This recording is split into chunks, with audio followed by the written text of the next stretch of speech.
అందరికీ నమస్కారం అండి. తెలుగు స్టోరీస్ లైబ్రరీకి మీ అందరికీ స్వాగతం. ఇప్పుడు మనం మధ్యతరగతి మనిషి ఆఖరి భాగంలోకి వెళ్దాం. రచన యామిని సరస్వతి గారు. కనీసం వారం రోజులైనా ముందుగా రమ్మని గోపి వ్రాసిన పొలం పనుల వల్ల తీరలేదు రమణయ్యకి. పసుపు అమ్మి, చెరుకు ఆడించకుండా టోకుగా అమ్మి, అరటిగెలలు అమ్మేసి పనులన్నీ తీరాయి అనుకునేసరికి గృహప్రవేశ ముహూర్తం రానే వచ్చింది. తెల్లవారితే కొత్తింట్లో చేరతానని ఆ రాత్రి ఆగమేఘాల మీద బయలుదేరి తూర్పు బండి అందుకున్నాడు రమణయ్య. అనుకోకుండా బాబు, సరోజ వచ్చారు అతనికి. మనసంతా కకావికలమైపోయింది. తాను ఏం పాపం చేసుకున్నాడో చేజిక్కిన అమృత భాండం జారిపోయింది. మొదటి నుంచి తను గర్భదరిద్రుడే. బాల్యంలో తల్లిని పోగొట్టుకున్నాడు. వయసు వచ్చేవేళ తండ్రి పోయి బాధ్యతలు తలపై పడ్డాయి. జీవితం కుదుట పడుతోందిలే అనుకునే సమయంలో ఆశ్రయం ఇచ్చిన వారు నిర్దాక్షిణ్యంగా వెళ్ళగొట్టారు. ఏటికి ఎదురు ఇది జయించి తన బ్రతుకును తను దిద్దుకున్నాడు. ఇల్లు, ఇల్లాలు, పిల్లాలు అనుకునే సమయంలో అంతా నేలపాలైంది. జీవితం మోడు బారిపోయింది. తనకు నిండా 30 ఏళ్ళు, 100 ఏళ్ల జీవితం అనుభవించేశాడు. ఇక చాలు అనే అంత వేసరికి వచ్చేసింది. గుంటూరులో రైలు దిగేసరికి బాగా పొద్దెక్కింది. స్టేషన్ దాటి బయటికి రాగానే పులి విస్తరాకుపై కుక్కల్లా విరుచుకుపడ్డారు రిక్షా వాళ్ళు.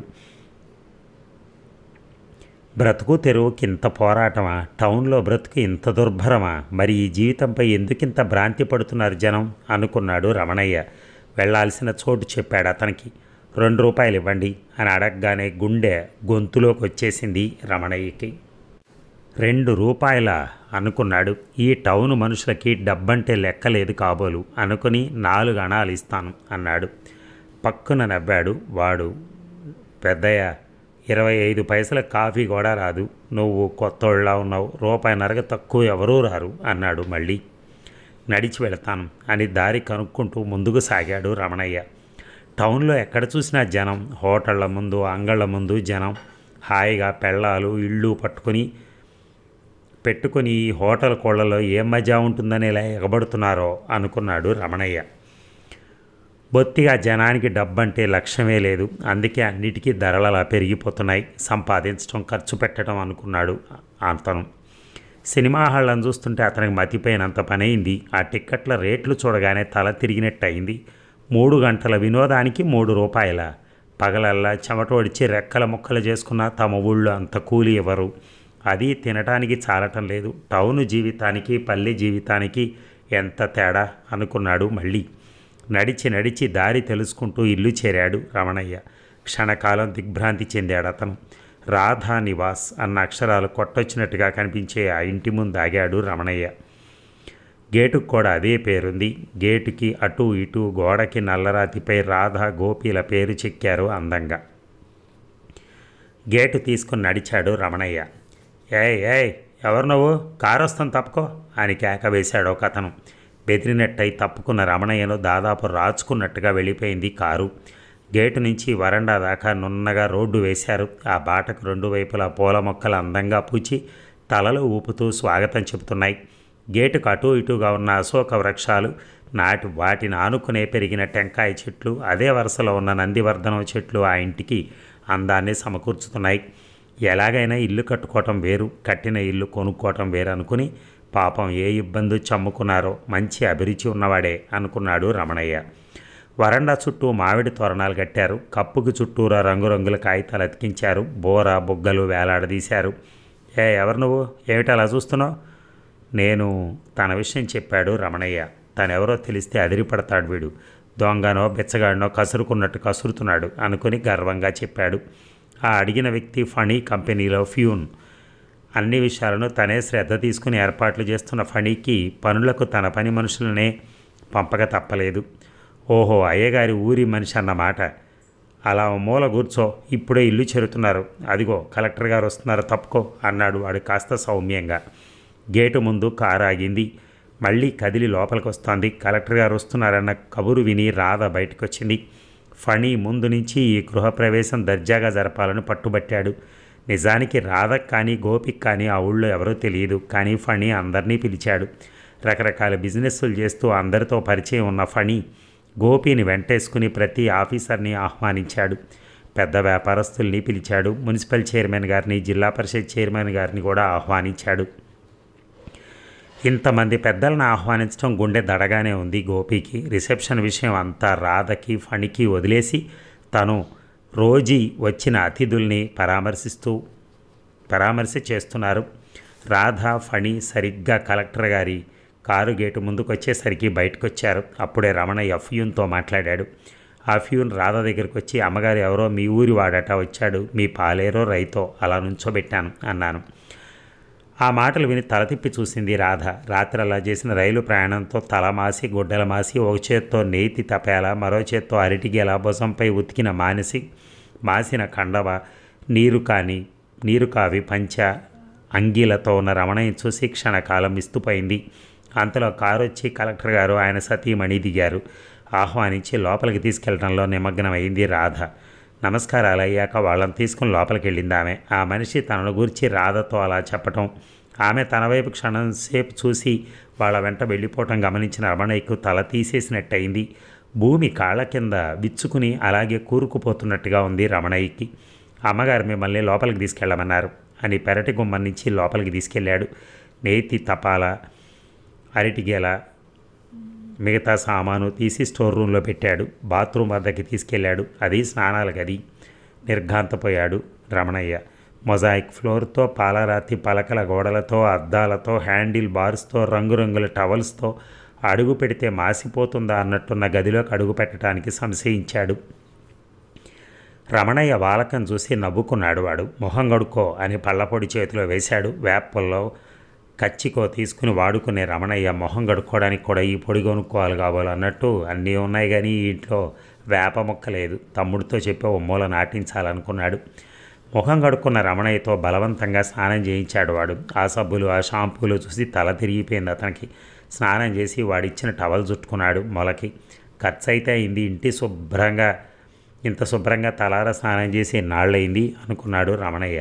కొత్త పంచె ఇచ్చాడు వాడు కట్టుకోవడానికి. నాకెందుకు, నా చేతి సంచిలో ఉందిలే, అందుకో అమ్మగారు చెప్పారు అనుకొని కట్టుకున్నాడు. ఒళ్ళు తేలిపోతున్నట్టుగా ఉంది రమణయ్యకి. అతని జీవితంలో 40వ నంబర్ పచ్చెలు తప్ప కట్టలేదు. జరీ పొందూరు పంచె అతని ప్రాణానికి దేవతావస్థనంలా ఉంది. గోపి ఎప్పుడో సరదా కుట్టించుకుని తొడక్కుండా వదిలేసిన జుబ్బా తెచ్చిచ్చాడు వాడు. బొమ్మలా తొడుక్కున్నాడు.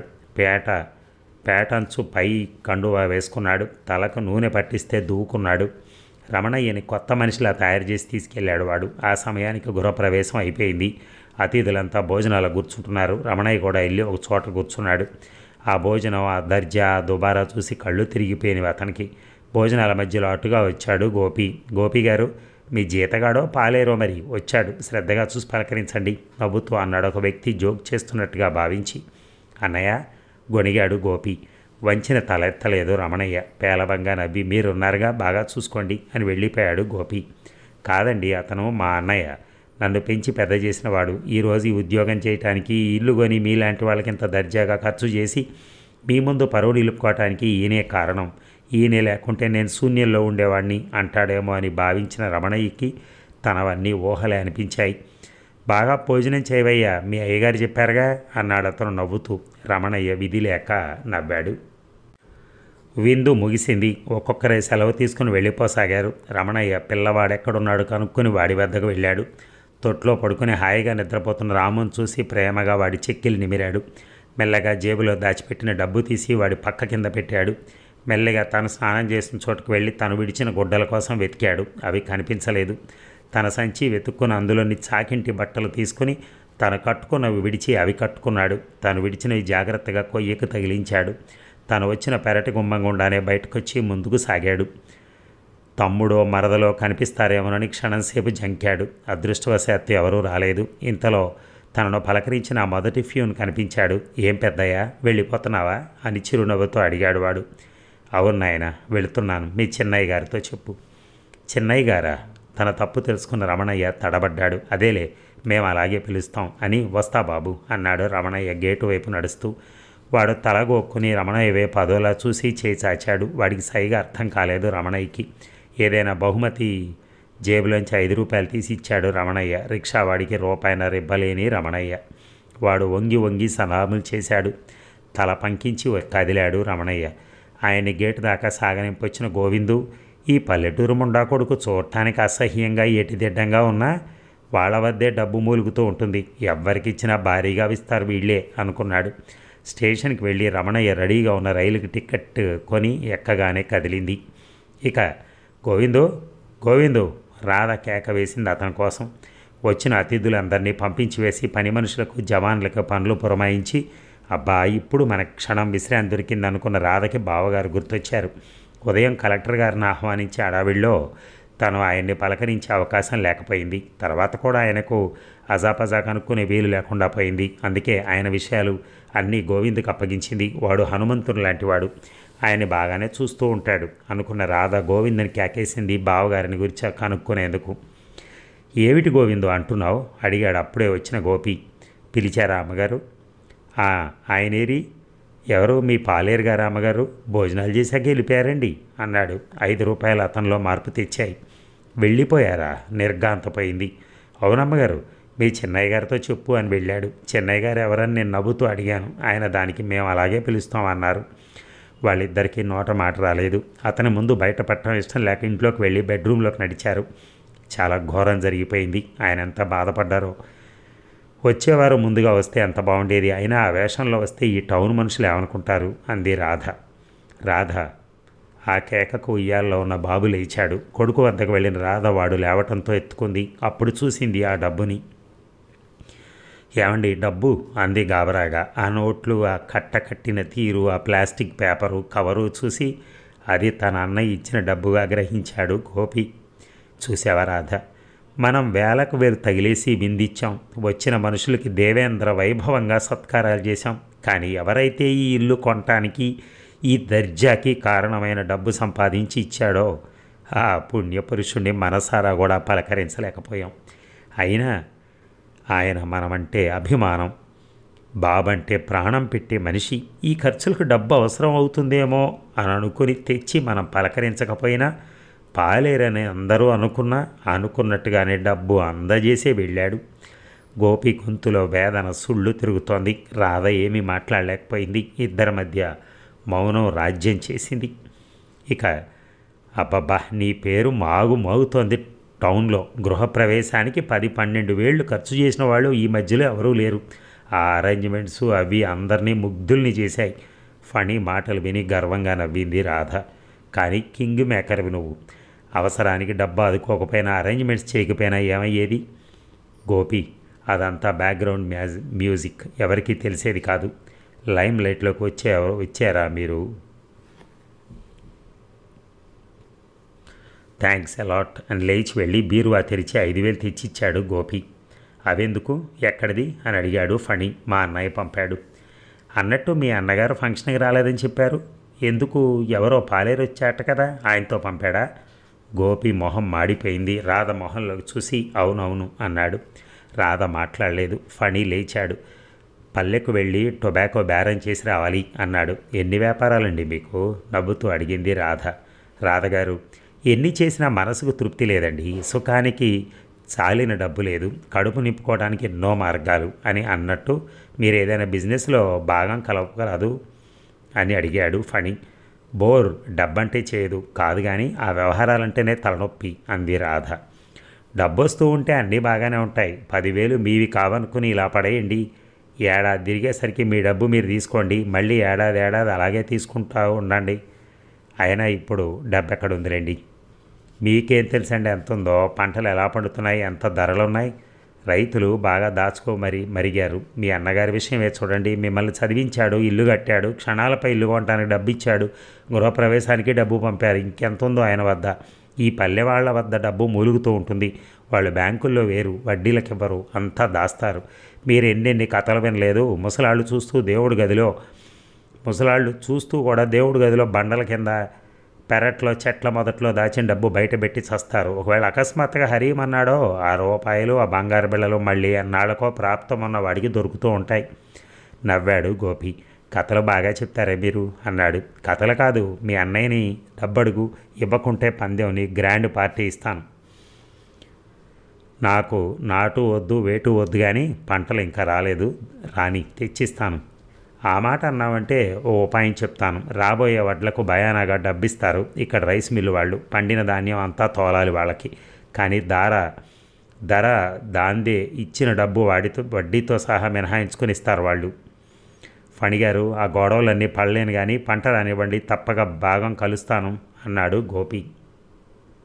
ఫణి ముఖంలో మబ్బులు తారట్లాడాయి. సరే మీ ఇష్టం, నేను వెళ్తాను అని లేచి వెళ్ళాడు. అతను వెళ్ళాక, నిజమే, మీ అన్నగారి వద్ద ఎంతుందో వెళ్ళొక్కసారి అడిగిరా రాదు అంది రాధ. రాధ, మా అన్నయ్య దేవుడు. ఆయనతో నిష్కర్షగా డబ్బు అడగాలంటే నా మనసు అంగీకరించదు. మొన్ననే ఆయన నేను అడగకుండానే డబ్బిచ్చారు. ఊరికే ఇచ్చారా? మనకు బాగా ఉంది కదా అందులో. రాధ నోరు జారినందుకు నొచ్చుకుంది రాధ. అది కాదండి, ఎన్నటికైనా మనదంటూ ఉండాలి కదా.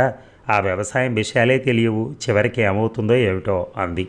గోపి మొహం ఎర్రబడింది. రాధ, మా అన్నయ్య విషయంలో ఆ భయం అక్కర్లేదు. ఆయనకి నేనంటే వల్ల మాలిన ప్రేమ. రాము అంటే ప్రాణం. ఆయన మనని అన్యాయం చేస్తాడా? ఎలాగైనా అదంతా మనదే కదా. ఏమో ఎవరు చెప్పొచ్చారు? ఆయనేం ముసలాడా మొతకాడా? మళ్ళీ పెళ్లి చేసుకుంటే మనం అడ్డుకోగలమా? లేక ఎవరికైనా దోచిపెడితే మనం తెలుసుకోగలమా? రాధ, మా అన్నయ్య అక్కడ ఎలా జీవిస్తున్నాడో నీకు తెలియదు. పచ్చడి మెతుకులు తింటూ పడరాని పాట్లు పడి మన కోసం దాస్తున్నాడు. మొన్న ఆయనకు జరిగింది తలుచుకుంటే నాకెంతో బాధగా ఉంది తెలుసా. నాకు బాధగానే ఉంది. అలా కలిసి వచ్చింది ఏం చేయాలి? ఆయన కూడా అలా వెళ్ళిపోవటమే నాకు భయంగా ఉంది. అదేమీ లేదు, ఇంతమందిలో ఆయన ఇవ్వలేకపోయారు. పైగా పాలేరనుకుంటున్న వాళ్ళతో చెప్పుకుని నిలవలేక వెళ్ళిపోయారు అన్నాడు గోపి. అయినా మీరు ఒకసారి వెళ్ళిరండి. తప్పకుండా సెలవుల్లో వెళ్తాను. సెలవుల వరకు ఎందుకు, మరో 15 రోజుల్లో దసరా సెలవులు వస్తాయిగా, వెళ్ళిరండి అంది రాధ. గోపి అంగీకరించాడు. ఇక కాలేజీ నుంచి వస్తూ మా ఇంటికి వెళ్ళి కాఫీ తీసుకుని వెళుదురుగాని రండి అంది రోజీ. వాళ్ళిల్లు గోపి వాళ్ళింటికి 10 ఇళ్ల దూరంలో ఉంది. వీధి మొదట్లో ఫణి ఇల్లు ఉంది. వీధి చివరికి కాస్త యువతలుగా గోపి ఇల్లు.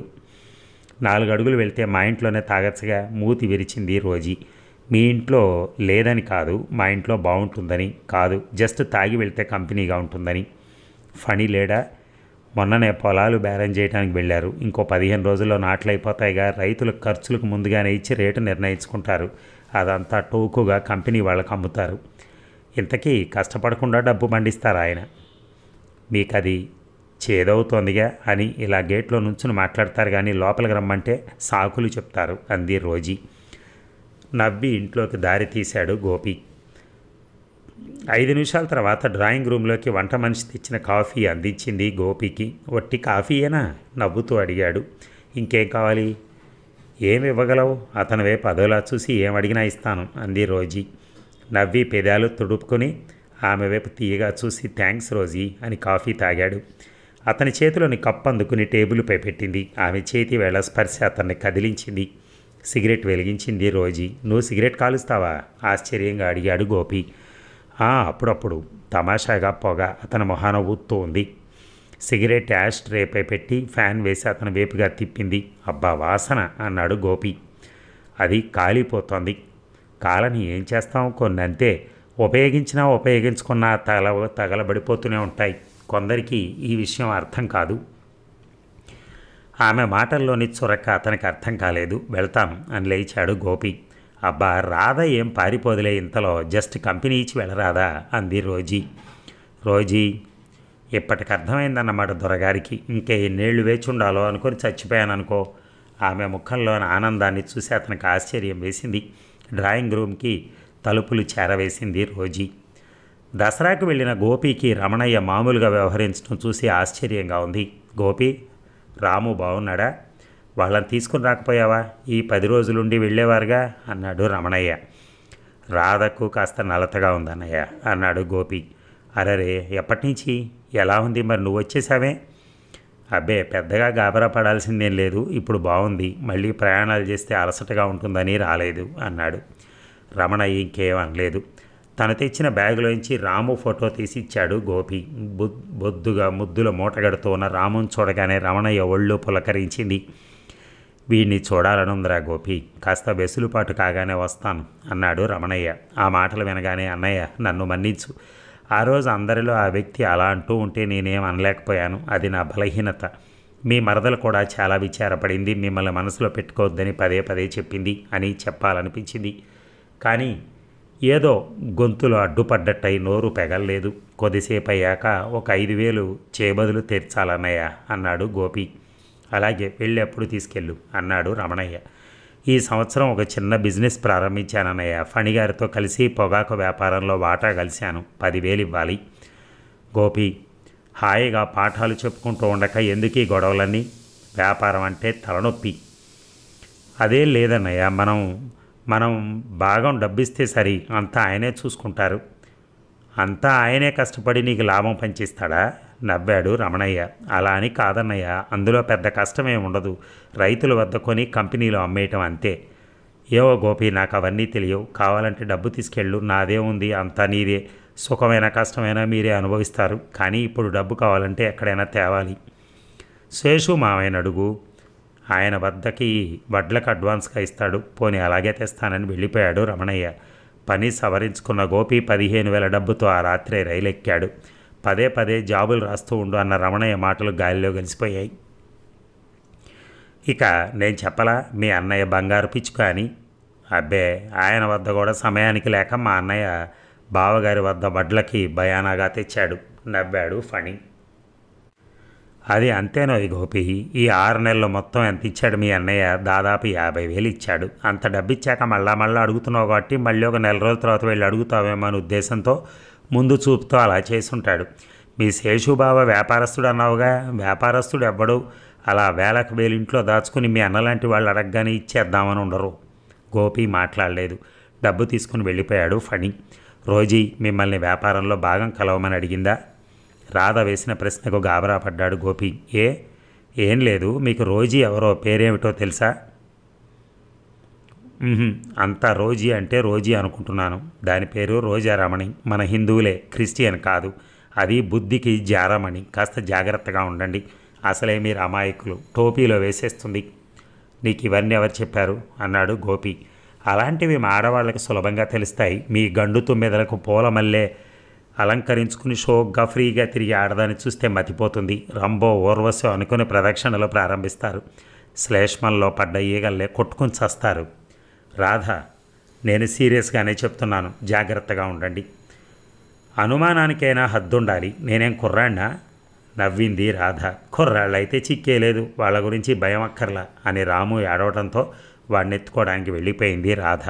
గోపి ఆలోచనలో పడ్డాడు. ఇక రోజీ, నిన్ను చూస్తే లెక్చరర్లా కనిపించవు, ఇంకా టీనేజ్లో ఉన్న కాలేజీ అమ్మాయిలా ఉంటావు. గోపి మాటలకు నవ్వింది రోజీ.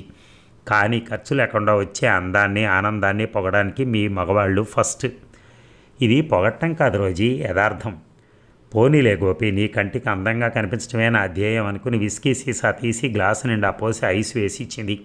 దాన్ని అందుకుని తాగుతూ, రోజీ అసలు నువ్వే బ్రహ్మాండమైన మత్తు కలిగిస్తూ ఉన్నావు, ఇంకా నిషా ఎందుకు అన్నాడు అలా మాటలు విసరడానికి. గ్లాసు ముగించి మరో గ్లాసు వంచుకుంటూ, ఈ విషయం రాధకు తెలిస్తే విషం తాగి చస్తుంది అన్నాడు. ఫణీకి తెలిస్తే నన్ను చంపేస్తాడు అంది రోజీ. మన ఇద్దరికీ అడ్డంగా బాగున్నారిద్దరు అని హైదరాబాద్ వెళ్ళి నీ భర్త తిరిగి ఎప్పుడొస్తాడు అని అరిచాడు గోపి. వారం రోజుల దాకా రాడు. ఈ వారం రోజులు ఈ బెజవాడలోనే గడిపేస్తే బాగానే ఉంటుంది. కానీ మా ఊరికి వెళ్ళి నేను ఎప్పుడు ఇన్ని రోజులు ఉండలేదు. నువ్వు ఒట్టి పిరికివాడివి, అన్నీ ఆడదాని బుద్ధులు నవ్వాడు గోపి. గోపి, ఆ డబ్బు మీ అన్నయ్యకి ఇచ్చి రావాలని బయలుదేరావే, అదంతా ఇక్కడే ఖర్చు చేస్తే ఎలా? మా అన్నయ్య మళ్ళీ డబ్బు అడగొచ్చాడా, లెక్కలు అడగొచ్చాడా? రాధకి ఇదేమీ తెలియదు. అయినా ఈ 10,000 ఆదాయం కదా, ఊరికే వచ్చింది. ఊరికే ఖర్చు చేస్తే మాత్రం ఏమి? మీ ఆయన తెచ్చిచ్చిన డబ్బు నీకు ఖర్చు పెడుతున్నాను. కానీ ఇలా తాగుతూ హోటళ్లలో గడపడానికి ఎంత అవుతుంది? 10,000 ఖర్చు కావాలంటే కనీసం 10 సార్లైనా ఇలా రావాలి. అంతవరకు డబ్బు ఎలా దాస్తావు? నా వద్దే ఉండాలని రూలే ఉంది, నువ్వు దాచుకో. థ్యాంక్స్, ఆ మాత్రం నమ్మకం ఉన్నందుకు. రోజీ, అలా అనద్దు. అతనికి ఇంకేదో అనబోతుండగా మెడ చుట్టూ రుద్దుకుని, అబ్బా మెడంతా నొప్పిగా ఉంది అంది రోజీ. అతనికేదో స్ఫురించింది. హఠాత్తుగా అన్నాడు. రోజా, ఓ మాట చెప్తా విను. ఆ డబ్బు పెట్టి మంచి డైమండ్ నెక్లెస్ కొందాం, మన ప్రేమకు శాశ్వతమైన గుర్తుగా ఉండని. పకపక నవ్వింది రోజీ. గోపి, ఈ నెక్లెస్లు హారాలు ప్రేమకు గుర్తులవుతాయా? మన ప్రేమ బంధం నా కడుపులో పెరగాలి, వాడిని చూసుకుంటూ నిన్ను చూసిన ఆనందం పొందాలి అంది రోజీ. పరవశించిపోయాడు గోపి. రోజీ, ఎంత తీయని మాట చెప్పావు. నిజంగా మీ ఆడవాళ్ళు మనస్ఫూర్తిగా ప్రేమిస్తారు. మా ప్రేమలో సెక్స్ కలిసి కల్తీ అవుతుంది రోజీ. నీ ముఖం చూస్తూ ఇలాగే గంటలు గంటలు గడిపేయాలనుంది. అందమైన నీ ముఖాన్ని చూస్తూ ఉంటే నాలోని ఆనంద తరంగాలు అలలు అలలుగా పుట్టుకొస్తున్నాయి. చాలు రోజీ, చాలు. జీవితంలో నీ వంటి స్త్రీతో ఒక్కరోజు హాయిగా గడిపినా చాలు, జీవితం ధన్యం అవుతుంది.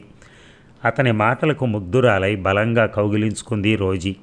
3 రోజులు విజయవాడలో జల్సాగా గడిపి రోజీకి డైమండ్ నెక్లెస్ ప్రజెంట్ చేసి పొగాకు వ్యాపారంలో పెట్టుబడిగా పెట్టిన డబ్బుని అంతకు అంత ఆదాయం వచ్చిందని ఫణి ఇచ్చిన 10,000 ఖర్చు చేసుకుని తిరిగి వచ్చారు ఇద్దరు. ఇక గోపి కుటుంబానికి ఫణి కుటుంబానికి మధ్య ఆత్మీయత దినదిన అభివృద్ధి చెందుతూ ఉంది. వాళ్ళింట్లో వారానికి ఒకసారి పార్టీ ఇస్తే వీళ్ళు వారానికో పార్టీ ఇస్తున్నారు. సుష్టుగా రకరకాల భోజనాలు చేయటం, తృప్తిగా తాగటం అలవాటైంది అందరికీ. రాధ కూడా బీర్ బాగా అలవాటు చేసింది రోజీ. ఆ సంవత్సరం గోపి, రాధ, రోజీ పనిచేస్తున్న కాలేజీ మెంబర్లలో ఒక అతను హఠాత్తుగా చనిపోవడంతో ఫణి చక్రవర్తి కమిటీ మెంబర్ అయ్యాడు. రోజీ ఉద్యోగానికి రాజీనామా ఇచ్చింది. ఆ రోజు రాధ చాలా వాదించింది. మీ మగాళ్ళు ఒట్టి స్వార్థపరులు, ఆడవాళ్ళకి స్వాతంత్రం వచ్చింది, అన్నిటా పురోభివృద్ధి చెందుతున్నారు, సమాన హక్కులు ఇచ్చాం, ఉద్యోగాలు ఇస్తున్నాం అంటారే కానీ మీదంతా కుళ్ళు మొత్తనం. మీ కుటుంబానికి ఆమడ దూరంగా ఉండే నీతులు చెప్తారు. మీరు కమిటీ మెంబర్ కాగానే రోజు ఎందుకు రాజీనామా ఇవ్వాలి? పక్కపక్క నవ్వాడు ఫణి. రాధగారు మీరు చిత్రంగా మాట్లాడతారు. రోజీ ఎంఏ చదివింది, బీఏ తప్పిన నన్ను పెళ్లి చేసుకుంది. నేను వ్యాపారం చేస్తున్నాను, అంతో ఎంతో గడిస్తున్నాను. ఎంఏ చదివినందుకు కొన్నాళ్ళు ఉద్యోగం చేసింది చాలు. ఎవరైనా డబ్బు కోసమే కదా ఉద్యోగం చేసేది. అది అక్కర్లేనప్పుడు ఉద్యోగం ఎందుకు? రోజీ రిజైన్ చేస్తే ఆ ఖాళీలో ఇంకెవరికైనా ఉద్యోగం వస్తుంది కదా. నిజమే, రాధ కూడా రిజైన్ చేస్తే బాగుంటుంది అంది రోజీ. నో, నేను లెక్చరర్గా పనిచేయాలని ఎంఏ చదివింది. మొదటి నుంచి నాకు టీచింగ్ ప్రొఫెషన్పై ఉన్న మమకారమే నన్ను ఉద్యోగానికి పురికొల్పింది. రాధ, నువ్వు ఉద్యోగం చేయి, ఎవరొద్దన్నారు అన్నాడు గోపి. అంతటితో సంభాషణ ముగిసింది. మరో 4 రోజుల తర్వాత ఒకరోజు పార్టీ ఇచ్చాడు ఫణి. అతను పార్ట్నర్గా ఉంటున్న ఒక ప్రైవేట్ కంపెనీకి ఆ సంవత్సరం విపరీతంగా లాభాలు వచ్చాయట. అతని వాటాకి 25,000 వచ్చాయట. ఇంతకీ అతని ప్రారంభపు పెట్టుబడి ముష్టి 10,000. ఎంతైనా బిజినెస్సే. ఈ రోజుల్లో డబ్బు కళ్ళ చూడాలంటే రాజకీయ నాయకుడైనా కావాలి, వ్యాపారస్తుడైనా కావాలి. ఉద్యోగస్తులకేముంది అంది రాధ. మీరు వ్యాపారం చేయొచ్చుగా అంది రోజీ. ఎన్ని చేస్తాం, టొబాకో అన్నారు, భాగం కలిసాం. దీపం ఉండగానే ఇల్లు చక్కబెట్టుకోవాలి. సంపాదించే రోజుల్లోనే సంపాదించాలి, ఖర్చు చేయాలి. ఎన్ని అవకాశాలంటే అన్ని విధాలా సంపాదించాలి అన్నాడు ఫణి. బాబు, మావిడకి డబ్బు ఎక్కువైంది, బాగా మప్పారు ఇద్దరు, డబ్బు అంటూ ఉంటుంది. మాకు వ్యాపారాలు వద్దు, ఆ ఆదాయం వద్దు అన్నాడు గోపి. ఆ డబ్బు అక్కర్లేదు, ముష్టి వాళ్ళలాగా బొటాబొటిగా ఖర్చు చేస్తూ బ్రతకాలి కాబోలు అంది రాధ. నెలకు 2,000 సంపాదించిస్తుంటే అదంతా ఖర్చు చేస్తూ ముష్టి బ్రతుకంటున్నావా ఆశ్చర్యంగా అడిగాడు గోపి. ఆ 2,000 మీరే సంపాదిస్తున్నారు. నేను ఉద్యోగం మానేస్తే మీకే తెలుస్తుంది. మీరెందుకు మా మాట వింటారు అన్నాడు ఫణి. చూస్తూ ఉండండి, నేనెప్పుడో ఒకరోజు రిజైన్ చేస్తాను. అయితే ఇంతకీ గోపిని ఏం చేయమంటారు? నేనేమంటానండి, సాటి మగవాడు రాత్రి మగవాళ్ళు అనుకోకుండా 2 చేతులు సంపాదిస్తూ ఉంటే ఆయన చేతులు ముడుచుకుని కూర్చుంటే నాకెలా ఉంటుంది? కానీ ఏం చేయాలో చెప్పండి మీరే. ఏం చేస్తే ఏమండి, డబ్బు సంపాదించాలి. కానీ నేను ఒక మాట చెప్తాను, వింటారా? ఒక థియేటర్ వాళ్ళు ఆ థియేటర్ను 1 సంవత్సరం లీజుకి ఇస్తారట. తీసుకుందామంటారా? తీసుకోండి. ఈ రోజుల్లో ప్రజలకు సినిమా పిచ్చి ఎక్కువగా ఉంది. సినిమా చూడని వాళ్ళు అరుదైపోయారు. కనీసం 2-3 సార్లు చూసేవాళ్ళు సగం జనాభా ఉన్నారు. కానీ ముందుగా కనీసం 50,000 ఇవ్వాలి వాళ్ళకి. అంటే మా భాగం 25,000 ఇవ్వాలా? అమ్మ బాబోయ్, ఈరోజు పాలవాడు బదులు అడిగితే ఇవ్వడానికి 25 రూపాయలు లేకపోయాయి. ఎక్కడి నుంచి తేవాలి అన్నాడు గోపి. పాపం, డబ్బు పెట్టుబడి పెట్టకుండా, శ్రమ పడకుండా ఊరకే ప్రవాహంలాగా డబ్బు ఎలా ఇంటి ముందుకు బారుతూ వస్తుందనుకున్నాడు కాబోలు. మొన్న 10,000 ఇచ్చి వచ్చారుగా, పైగా పైరు వచ్చి ఉంటుంది, వెళ్ళి పట్టరండి అంది రాధ. గోపి మొహం మాడిపోయింది 10,000 మాట వినగానే. అవును గోపి, వెళ్ళి పట్రా అంటూ ప్రతిసారి మీరు ఇలా వెళ్ళి డబ్బు ఇవ్వటం తేవటం ఏమీ బాగలా. ఈసారి తీసుకునిరా, వాటా అంతా నా పేరే పెట్టుకుంటాను. డబ్బు వచ్చినట్టు రాధగారి పేర బ్యాంకులో వేస్తాను. పెట్టుబడిగా తిప్పుతూ ఉంటే అదే పిల్లల్ని పెడుతుంది, మీరు వడ్డీ తినలేరు అన్నాడు ఫణి. అవునండి, అలా చేయండి. పైగా మనం ఉద్యోగస్తులం, మీ పేరెందుకు ఉండాలి అంది రాధ. ఇబ్బందిగా మొహం పెట్టాడు ఫణి. నిజమే కానీ రాధగారు, అన్నీ నా పేరుంటే ఇన్కమ్ ట్యాక్స్ వాళ్ళు తినేస్తారు నన్ను. మారు ఆదాయం వస్తే మనకి మిగిలేది 5 రూపాయలే. 100 ఆదాయం వస్తే మీరు అంతగా పట్టుబడితే రోజు ఈ పేరా తీసుకుంటాను. మీ ఇష్టం, మాకే చిక్కులు లేకుంటే సరి. అయితే మీకు బాధలు బాధ్యతలు లేకుండా ఈజీగా డబ్బు రావాలన్నమాట అన్నాడు నవ్వుతూ ఫణి. మీరెలా భావించినా సరే మా ఉద్దేశం అది. సరే అయితే వెళ్ళి డబ్బు పట్టరమ్మనండి అన్నాడు ఫణి. ఆలస్యం అమృతం విషం. ఆయన ఈరోజే బయలుదేరతారు అంది రాధ. అడకత్తెర పొగచెక్కలా అయింది గోపి పని. మింగలేక కక్కలేక అంగీకరించాడు. కానీ అన్నగారికి తనపై ఉండే ప్రేమని, ఆయన అమాయకత్వాన్ని తను క్యాష్ చేసుకుంటున్నానేమో అనిపించింది అతనికి. అయితే కొడుకుతో సహా రైల్లో కూర్చున్న గోపికి ఎంతైనా ఆ ఆస్తి అంతా వీడిదే కదా అనిపించింది. ఇక రామా పిల్లవాడిని చూడగానే రమణయ్య కళ్ళు జ్యోతుల్లాగా వెలిగాయి. ఆ పిల్లవాడిలో కొట్టొచ్చినట్టుగా బాబు పోలికలు కనిపిస్తున్నాయి. 2వ ఏడొచ్చింది వాడికి. మాటలు బాగా వస్తున్నాయి. డిక్షనరీ తయారు చేసుకునేవాళ్ళు, వాచకాలు తయారు చేసేవాళ్ళు కొనటం ప్రారంభిస్తే వాడు లక్షాధికారి అవుతాడు త్వరలో. నాన్న నాన్నని కాదురా తండ్రి, పెదనాన్నని.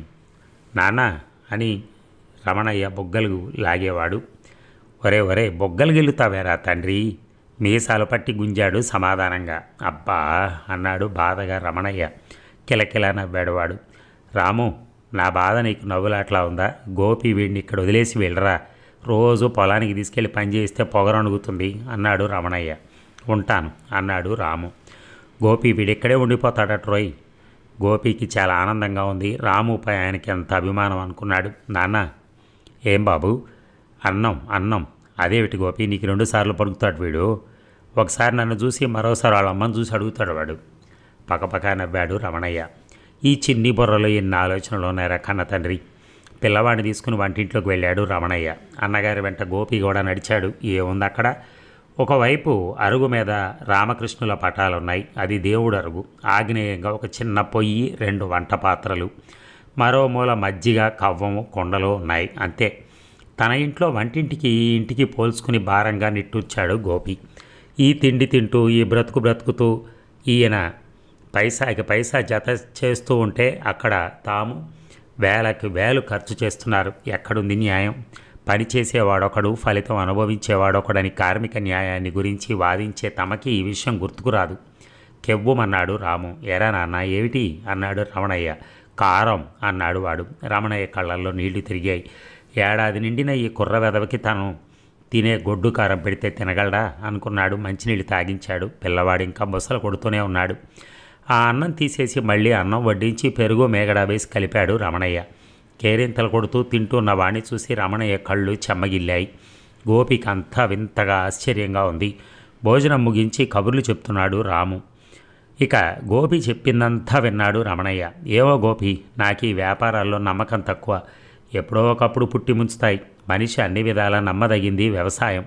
అలా అని అందరినీ వ్యవసాయం చేయమంటాం అవివేకమే అనుకో. అలాగే అందరూ వ్యాపారాలకు ఎగబట్టడం కూడా అవివేకమే అంటాను. రామశేషు చూడు, సంపాదించినప్పుడు వేలకు వేలు సంపాదించాడు. భూములు, ఇళ్ళు కొన్నాడు. ఆ ఒక్క వడ్ల వ్యాపారంతో నిలిస్తే బాగుండేది. రైస్ మిల్ కట్టించాడు. ఫెర్టిలైజర్స్ వ్యాపారం ప్రారంభించాడు. ఒక్క చేత్తో ఇన్ని చేసుకోవటం కష్టమైంది. స్వయంగా అజమాయిషీ తగ్గింది.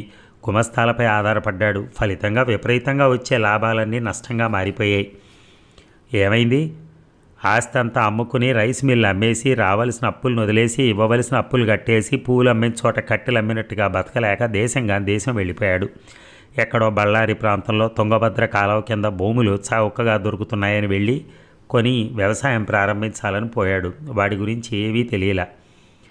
వ్యాపారం అలాంటిది. రమణయ్య చెప్పిందంతా విన్నాడు గోపి. ఆయనతో వాదించాలనిపించలేదు గోపికి. నీ ఇష్టం అన్నయ్య, కష్టపడక్కర్లేకుండా వ్యాపారంలో అంతో ఇంతో సంపాదిద్దామని, నిన్ను సుఖపెట్టి మేము సుఖపడాలని ఆలోచించాం. నీకు ఇష్టం లేకపోతే మానేస్తాను అన్నాడు. నిట్టూర్చాడు రమణయ్య. ఆశ చాలా చెడ్డది.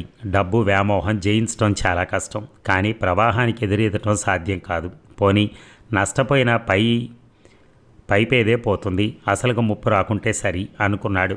రాముని భుజానేసుకుని ఊరెల్లా తిరిగాడు రమణయ్య. రైసు మిల్లు వాళ్ళు కానీ, పసుపు వ్యాపారస్తులు కానీ ఎవ్వరూ కానీ చూపలేదు. ఉస్సూరని నిట్టూర్చి ఒట్టి చేతులతో ఇంటికి తిరిగి వచ్చాడు. అన్న ముఖం చూసి ఏమీ అడగలేకపోయాడు గోపి. రాము రమణయ్యను విడిచి గోపి వద్దకు రానేలేదు. వాడికి రమణయ్య మీసాలు బుగ్గలు చాలా వింతగా కుతూహలంగా ఉన్నాయి. మరుసటి రోజు పట్టణానికి వెళ్ళాడు రమణయ్య. అక్కడ ఎవరైనా వ్యాపారస్తులు అడ్వాన్స్గా డబ్బిస్తారేమోనని శతవిధాలా ప్రయత్నించాడు. చివరికి ఒక సేట్ను పట్టుకున్నాడు. ఆ సేట్ ఏదైనా పల్లెలో రైసు మిల్లు ప్రారంభించాలనే ఉద్దేశంలో ఉన్నాడు రమణయ్య. అతనికేమీ కొత్త కాదు. రమణయ్య ఆస్తి, ఇల్లు, అతని వ్యవసాయం గురించి విన్నవాడే. ఆయే బాయ్ ఆయే, రండి కూర్చోండి, ఏం విశేషాలు ఇలా వచ్చారు అని కులాసాగా నవ్వుతూ ప్రశ్నించాడు. ఉదయం అనగా వచ్చాను, పనిపై తిరుగుతున్నాను. మీ టౌన్ వాళ్ళు డబ్బును చూస్తారు కానీ మనుషుల్ని చూడరు. మంచి మంచిగా మాటలు చెప్తారు. కాఫీలు, టీలు, డ్రింకులు ఇస్తారు. అవసరమని వస్తే మొండి చేయి చూపుతారు నిష్ఠూరంగా అన్నాడు రమణయ్య. అరరే, ఏం మాటలు చెప్తావు బాయ్, నీ పనేమిటో చెప్పు చూస్తాం. డబ్బు కావాలి. ఎంత కావాలి, ఎప్పుడు కావాలి? 25,000 కావాలి, పంట రాగానే ఇచ్చేస్తాను. అబ్బో, 25,000 కష్టం బాయ్. నేను చెప్పలా, మీ పద్ధతే ఇంత. అది కాదు బాయ్, అంత డబ్బు ఊరికే ఎలా ఇవ్వగలని చెప్పు, మాకీ పూచీ ఉండాలా అన్నాడు సేటు. ఏమి కావాలో చెప్పండి. మాకీ మీది ఇల్లు కావాలి. ఇస్తారు. ఇల్లా? అవును, మేము రైస్ మిల్లు పెట్టాలని ఉన్నాము. మీ ఇల్లు అయితే బాగా ఉంటుంది. సేట్ ఆశ చూసిన రమణయ్యకు ఒళ్ళు మండింది. మాట్లాడకుండా లేచాడు. ఏం బాయ్, వెళ్తావా? పలక్కుండా వెళ్ళాడు రమణయ్య. దిగాల మొహంతో ఇంటికొచ్చిన అన్నయ్యని చూసి నిరాశతో కుంగిపోయాడు గోపి. చీకటి పడ్డాకొచ్చాడు ఆయన. ఆ సమయానికి రాము నిద్రపోయాడు. విషయం అంతా వివరించి చెప్పాడు. అన్నయ్య, నేను ఒక మాట చెప్తానంటారా? చెప్పు గోపి. ఇంత ఇళ్ళు 2 మనకెందుకు? మేము ఎలాగ ఇక్కడికి వచ్చి ఉండేది లేదు. మరి కొన్నేళ్ళు పోతే నువ్వు అక్కడికే వచ్చేయాలి. అలాంటప్పుడు ఒక ఇల్లు అమ్మేస్తే నిర్ఘాంతపోయాడు రమణయ్య. ఇది చికిత్స చేసే వ్యాధి కాదు అనుకున్నాడు ఆయన. గోపి, ఈరోజు ఇల్లు అమ్ముకుంటే మళ్ళీ రాదు, కానీ అమ్మేయమంటే నాకేం అభ్యంతరం లేదు. నువ్వు బాధపడేటట్టయితే అక్కర్లేదన్నయ్య. వ్యర్థంగా డెడ్ క్యాపిటల్గా ఇక్కడ ఇల్లు ఉండేదానికంటే వ్యాపారంలో పని పెడితే మంచిదని నా అభిప్రాయం అన్నాడు గోపి. రమణయ్య ఇంకేం అనలేదు. మరుసటి రోజు ఉదయమే ఇద్దరు టౌన్కి వెళ్ళి ఇల్లు అమ్మేశారు. గోపి ఒక్కడే రిజిస్ట్రేషన్లో సంతకాలు చేశాడు. సేట్ అడగ్గా అది వాడి పేరనే ఉంది అని దస్తావేజులు చూపాడు రమణయ్య. డబ్బు తీసుకుని వెళ్ళిపోయాడు గోపి కొడుకుతో సహా. దిగాలు పడిన మనసుతో తిరిగి వచ్చిన రమణయ్య మేడ ఖాళీ చేసి పూరి పాకలోకి మారాడు. పశువులకి తనకి అడ్డంగా దడి కట్టించాడు. ఊరిలో నలుగురు 4 విధాలా అనుకున్నారు. అవి రమణయ్య చెవి దాకా రానేలేదు. ఇక కాలచక్రంలో భగవంతుడికి 6 నెలలు కలిసి వచ్చాయి.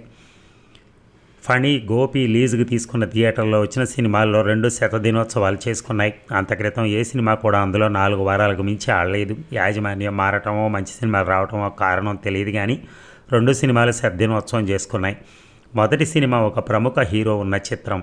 రాక 5-6 నెలల తర్వాత వచ్చింది అతని చిత్రం. ఆ చిత్రం కోసం ఫణి మద్రాసుకు వెళ్ళి నిర్మాతతో మాట్లాడి, విజయవాడ వెళ్ళి డిస్ట్రిబ్యూటర్తో మాట్లాడి ఆ చిత్రం తెచ్చుకున్నాడు. యాజమాన్యం మారుతూనే వచ్చిన తొలి చిత్రం అది. బ్రహ్మాండమైన అలంకరణతో సినిమా ప్రారంభించారు. మొదటి రోజు 5 ఆటలు వేశారు. ఆనాడు వచ్చినంత కలెక్షన్ ఆ థియేటర్ కట్టాక రాలేదు. అంతా ఫణి అదృష్టమని పోయారు. ఈ సినిమా థియేటర్ తీసుకున్నాక మేనేజర్గా ఉండేందుకు ఫణి తన బావమరిదిని తెచ్చాడు. ధర్మారావు బావగారికి అన్ని విధాలా తగినవాడు. అది జాయింట్ వ్యవహారం అనగానే అతనికి అంత అవగాహన అయింది. బుకింగ్ క్లర్క్లందరినీ పాత వాళ్ళని తీసేసి కొత్త వాళ్ళని తెచ్చాడు. ఆ విషయమే పాత యజమానులు ఏదో అనబోయారు. కానీ తమ అగ్రిమెంట్లో ఆ విషయం ఏమీ లేనందువల్ల వాళ్ళ మాట సాగలేదు. ఆ చిత్రం శతదినోత్సవం అయిన 3వ రోజే మరొక ప్రముఖ హీరో చిత్రం వచ్చింది. అది పౌరాణిక సినిమా. దాని విజయం చూసిన గోపి, రాధలకు సినిమాల్లో ఎంత ఆదాయం ఉందో అర్థమైంది. 6 నెలలు పూర్తి కాగానే ఆ 2 సినిమాల్లో ఎంత వచ్చింది, ఖర్చులు ఎంత అయింది, నికర ఆదాయం ఎంత ఉంది, వివరంగా లెక్కలు చూపించాడు ఫణి. మ్యాట్నీలు వేసిన పాత సినిమాల వల్ల ఎంత వచ్చిందో నికరంగా చూపాడు. తమ వాటాకు 30,000 వచ్చిందని చెప్తే నిలువు గుడ్లు పడ్డాయి ఇద్దరికి.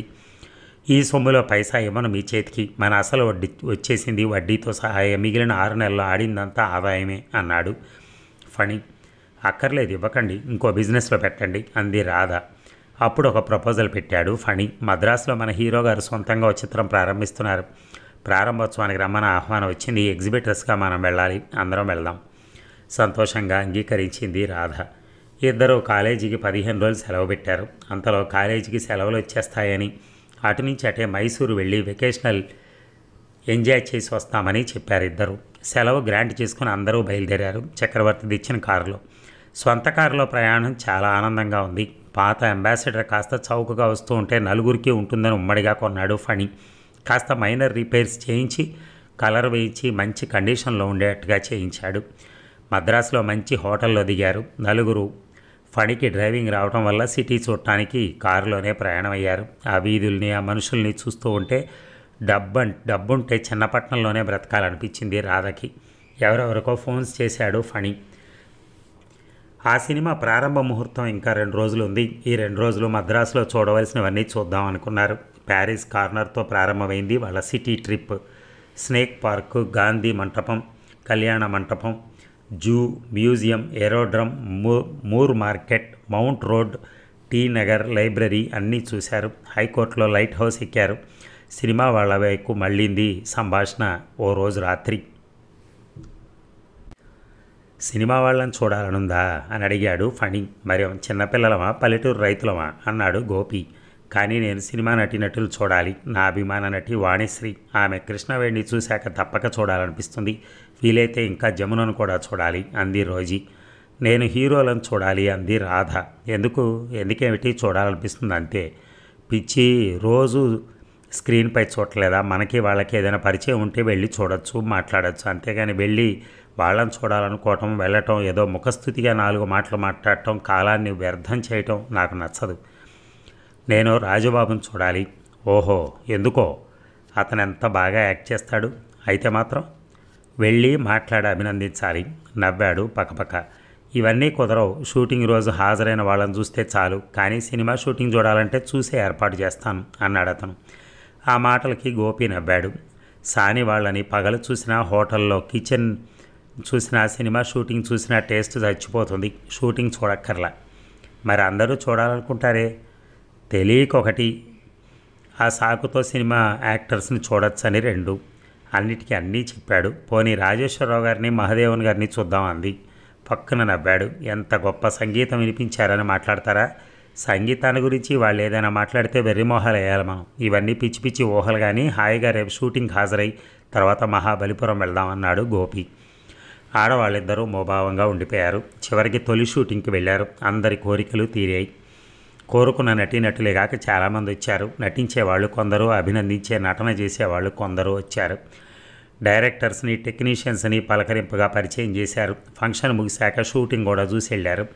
మహాబలిపురం వెళ్లే దారిలో తిరిగే సినిమా విషయాలు చాలా వరకు చర్చకొచ్చాయి. పూర్వం రాజులకు ఉండేది ఆకర్షణ, ఈరోజు సినిమా వాళ్ళు అనుభవిస్తున్నారు అంది రోజీ. నిజంగా పుణ్యం చేసుకుంటే సినిమా నటినే పుట్టాలో వచ్చే జన్మలో. పకపక నవ్వాడు గోపి. ఎంత అందమైన గులాబీకైనా ముళ్ళుంటాయి. మనం ఇంతగా భ్రమిస్తున్న సినిమా జీవితాల్లో ఎన్నో ఒడిదుడుకులుంటాయి. సినిమా స్టార్స్గా స్టారున్న 4 ఏళ్ళో 5 ఏళ్ళో ఒక వెలుగు వెలుగుతారు. తర్వాత అందులో కొందరు బతికి ఎంత అధ్వానంగా గడిచిపోతుందో భగవంతుడికి తెలుసు. కొంతమంది నటీనటులు చచ్చాక దహనానికి చందాలేసుకున్నారని వింటాం. ప్రముఖ నటులుగా వెలిగిపోయిన వాళ్ళ గతి ఎలా ఉంటే మామూలు వాళ్ళ మాట ఏమిటి? గోపి మాటలు అందరినీ ఆలోచనల్లో ముంచెత్తాయి. నువ్వు అన్నది నిజమే, కానీ ఇప్పుడు మన హీరోలు బాగా తెలుసు అనుకుని అన్నింటినీ జాగ్రత్త పడ్డారు. అనుభవం నేర్పిన పాఠం మరి. ఏ రంగంలో అయినా అంతే. చెడిపోతున్న వాళ్ళు ఉండనే ఉండి తీరుతారు. వాళ్ళ పతనాలకు కారణాలు తెలుసుకుని జాగ్రత్త పడ్డ వాళ్ళు సుఖపడతారు. మాకేంలే అనుకున్న వాళ్ళు సర్వనాశనం అవుతారు. కానీ సినిమా తీస్తే చాలా లాభాలు వస్తాయి అనుకుంటాను అంది రాధ. లాభాలు నీకు డబ్బు పిచ్చి పట్టుకుంది రాధా అన్నాడు గోపి. అక్కడికి మీకు చేదైనట్టు వచ్చిన ఆదాయాన్ని తినిపోతున్నానా? పుట్ట కొద్దీ ఉన్నా పుట్టింటికి పంపుతున్నానా? రుసరుసలాడింది. ఎవరు తిన్నా తినకపోయినా డబ్బుంటేనే సుఖం. దాన్ని ఏ మార్గాన సంపాదించినా పర్వాలేదు అన్నాడు ఫణి. అలా చెప్పండి మీరైనా అంది రాధ. ఏం విశేషంగా ఎందుకు చెప్పాలి? అతనికి తెలీదా? ఈరోజు ఇలా కారులో దర్జాగా సుఖంగా తిరుగుతున్నాం అంటే డబ్బు మహిమ కదూ. ఎయిర్ కండిషన్డ్ రూములు, స్వప్న భోజనాలు అందరికీ లభ్యమవుతాయా? కేవలం 15 రోజులు మద్రాసులో తిరగడానికి 10,000 ఖర్చు పెడుతున్నామంటే అది ఎలా వచ్చింది? బుర్ర బద్దలు కొట్టి చేసుకుని ఎన్నెన్నో కొత్త కొత్త పద్ధతులతో వ్యాపారాలు ప్రారంభించి చేస్తేనే కదా వచ్చింది. ఆ ఆలోచన, ఆ ఊహ ఉంటే ఇంకా సంపాదిస్తాడు, సుఖపడతాడు, నిన్ను సుఖపెడతాడు. అతని పిల్లలు సుఖజీవనం గడుపుతారు. షోక్గా సిగరెట్లు తాగుతూ అలవోకగా కారు నడుపుతూ ఉపన్యాసం దంచాడు ఫణి. అబ్బబ్బా, చోట రాజకీయ నాయకుల్లా చెప్పావు ఉపన్యాసం అన్నాడు గోపి. గుడ్ న్యూస్ గోపి, ఎమ్మెల్సీగా పోటీ చేయబోతున్నారు ఆయన అంది Rosie. Congrats Phani, step by step అభివృద్ధిలోకి వస్తున్నావు కాదు వస్తున్నాం అను. నా వెంట నిన్ను లాక్కెళ్తున్నాగా. ఇంతకీ మనకు అన్నీ లాభాలేనా? ఇలాగైతే అందరూ ఎందుకు చేరు అని అడిగింది రాధ. ఇక డబ్బింగ్ జరిగినన్ని రోజులు నలుగురు మద్రాసులోనే ఉన్నారు. అరవ సినిమా చూసి చాలా ఇంప్రెస్ అయ్యారు నలుగురు. డబ్బింగ్ రైట్స్తో పాటు అరవన్ సినిమాని తిరుపతి, చిత్తూరు, హైదరాబాద్, విజయవాడ, గుంటూరు, విశాఖపట్నం సెంటర్స్లో డిస్ట్రిబ్యూషన్ కూడా తీసుకున్నారు. శివాజీకి జక్కయ్యతో డబ్ చేయించారు.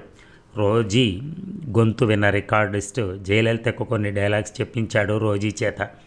ఆమె స్వీట్ వాయిస్ విన్న మిగతా సినిమా వ్యక్తులంతా ఆమె చేతే చెప్పించారు. రాధ కూడా కొన్ని డైలాగ్స్ చెప్పింది. మొత్తానికి ఎలాగైతేనే సినిమా పని ముగిసేసరికి 2 నెలలు పట్టింది. గోపి ఒక సినిమా పాట కూడా రాశాడు. నిజానికి గోపి మాటలు కొన్ని కూర్చితే ఆ సినిమా కవిగారు వీటికి పాట రూపాన్ని ఇచ్చారు. చివరికి రికార్డింగ్ వేళక ఆ పాటలో మొత్తం డజన్ పదాలైనా లేవు గోపికి. అయినా రచయితగా గోపి పేరే వేశారు. చివరికి ఆగస్టు 15న స్వాతంత్ర దినోత్సవ కానుకగా రాధా మూవీస్ వారి సినిమా రిలీజ్ అయింది. 10 సెంటర్లకు విడిచారు చిత్రాన్ని. కానీ ఫనీ ఎస్టిమేషన్ పూర్తిగా తప్పిపోయింది. మొదటి రోజు తప్ప మరుసటి రోజే బుకింగ్స్ లేవు. వారం తిరిగేసరికల్లా డబ్బాలు తిరిగి వచ్చాయి. గుంటూరులో వాళ్ళు అద్దెకు తీసుకున్న థియేటర్లోనే సినిమా ఎత్తివేయవలసి వచ్చింది. పైగా మరో 10 రోజుల్లో సంవత్సరం కాంట్రాక్ట్ ముగుస్తుందని, మళ్ళీ ఇవ్వమని, తామే మేనేజ్ చేసుకుంటామని, ధర్మారావును మరో 200 ఎక్కువ ఇచ్చి మేనేజర్గా చేసుకుంటామని అన్నారు వాళ్ళు. కలెక్షన్స్ రిపోర్ట్ చూసిన రాధ గుండెలు దడదడలాడాయి. మొత్తం పెట్టుబడి అలా ఉంచి తాము 2 నెలల్లో మద్రాసులో గడిపిన ఖర్చులు కూడా వచ్చేటట్లేవు అనుకుంది. కళ్ళ నీళ్ల పర్యంతం అయింది రాధకు ఫణిని చూడగానే. టేక్ ఇట్ స్పోర్టివ్ రాధ, ఇంకా బి క్లాస్ సెంటర్స్ ఉన్నాయి, మరికొన్ని ఏ క్లాస్ సెంటర్స్ ఉన్నాయి, మన డబ్బు మునిగిపోదు అన్నాడు ఫణి. నాకేం నమ్మకం దొరకటం లేదు. అయితే ఓ పని చేద్దామా, మొత్తం డిస్ట్రిబ్యూషన్ మా ధర్మారావు తీసుకుంటాడంట, ఇచ్చేద్దామా? ఏమిస్తాడు? ఎలాగైనా వదిలించుకుందామనే ఉద్దేశంలో అడిగింది రాధ. 25,000 ఇస్తా అట్ట. అంతేనా? నీరసంగా అందామె. అక్కడికి నిలిస్తే గొప్పే. అలాగైతే వెంటనే సెటిల్ చేయండి అంది రాధ. గోపి ఏమంటాడో? ఆయన ఏమనగలరు? దిగినందుకు వీలైనంత చేజిక్కించుకుంటే చాలు అంది రాధ. మీరు అలా నిరాశపడకూడదు, ఇది సినిమా బిజినెస్, ఒకటి పోతే ఒకటి లాభిస్తుంది అన్నాడు ఫణి. మళ్ళీ సినిమానా? ఏ అంతగా జావగారిపోతున్నారు? ఈసారి డైరెక్ట్ పిక్చరే తీయాలి అన్నాడు ఫణి. దీని సంగతి తేలనివ్వండి ముందు అంది రాధ. కానీ వారం రోజుల్లో దాని సంగతి తేల్చాడు ఫణి. బావమరిదికి సినిమా అమ్మేసి ఆ డబ్బు తెచ్చి రాధ పేర బ్యాంకులో వేశాడు. థియేటర్లో వచ్చింది, సినిమాలో పోయింది. కాదంటే 2 ఏళ్లుగా మద్రాసులో దర్జాగా జీవితం గడిపినా సొంత డబ్బు పోలేదు. 2 నెలలు జల్సాగా గడిపొచ్చారు. ఇక్కడికి ఇది మేలు, చేతులు కాలేదు అనుకుంది రాధ. 10 రోజులు గడవకముందే హడావిడిగా వచ్చాడు ఫణి. నన్ను గాబరా పెట్టేశారు, నిలిచిన చోట నిలవనీయకుండా చేశారు. పెద్ద హీరో స్ట్రైట్ పిక్చర్ పోటీగా ఉండడంతో మనది డబ్బా కొట్టుకుపోయింది. ఇప్పుడు చూడండి ఎలా పే చేస్తుందో. నిజంగా ఆ కలెక్షన్స్ రిపోర్ట్ చూస్తే కళ్ళు తిరిగిపోయాయి రాధకి, గోపికి. పోనీ మీరు ధైర్యం చెప్పారా అంది నిష్ఠూరంగా రాధ. నన్ను నోరెత్తనిస్తేనా మునిగిపోతామనే భయం పట్టుకుంది మిమ్మల్ని అన్నాడు ఫణి. పోతే పోయిందిలే, మన వాడేగా, బాగుపడిని అన్నాడు గోపి. పోనీ ఆ తమిళ వర్షన్ అయినా రిలీజ్ చేస్తేనో అంది రాధ. సారీ, మీతో చెప్పడం మర్చిపోయాను. అది కూడా ఇస్తే కానీ ఇప్పుడు తెలుగు కాపీలు కొనడానికి ఇష్టపడలేదు అతను. నిజమే, అది బిజినెస్. మీకు పోటీగా తమిళ వదిలితే అతనికేం మిగులుతుంది అన్నారంతా. వదిలితే చాలన్న ధోరణిలో ఉన్న నేను సరే అనేశాను. రాధ అనుమానంగా చూసింది. పోనీలే అన్నాడు గోపి. రాధకు మాట్లాడటానికి అవకాశం చిక్కలేదు. అవి ఇవి మాట్లాడి వెళ్ళిపోయాడు ఫణి. ఇందులో ఏదో గూడు పుటాణి ఉందేమో అనిపిస్తోంది నాకు అంది రాధ అతను వెళ్ళగానే. చచ, అలా అనద్దు, వాళ్ళిద్దరికీ మనం అంటే ఎంతో అభిమానం అన్నాడు గోపి. ఏం అభిమానమో, గోతులు తీశాక ఏం చేయాలి? అప్పుడు మునిగిపోవడం తప్ప మరో మార్గం ఉండదు. రాధా, మనిషిని నమ్మకపోతే ఎలా? పోని మోసం చేశాడే అనుకో, మన సొమ్మేం బాలేదుగా, వస్తే లాభాలు పోయాయి అంతే కదా. మనం ఊరి నుంచి తెచ్చిందా అలాగే ఉందిగా. ఏమో, రేపు అన్ని లెక్కలు చూసుకోండి అంది రాధ లైట్ ఆర్పేస్తూ. వెలుగులు ఆమె కళ్ళకు భూతాల్లాగా కనిపించసాగే అంకెలు. కళ్ళు మూసుకుని శతవిధాల ప్రయత్నించినా నిద్రపోలేకపోయింది రాధ.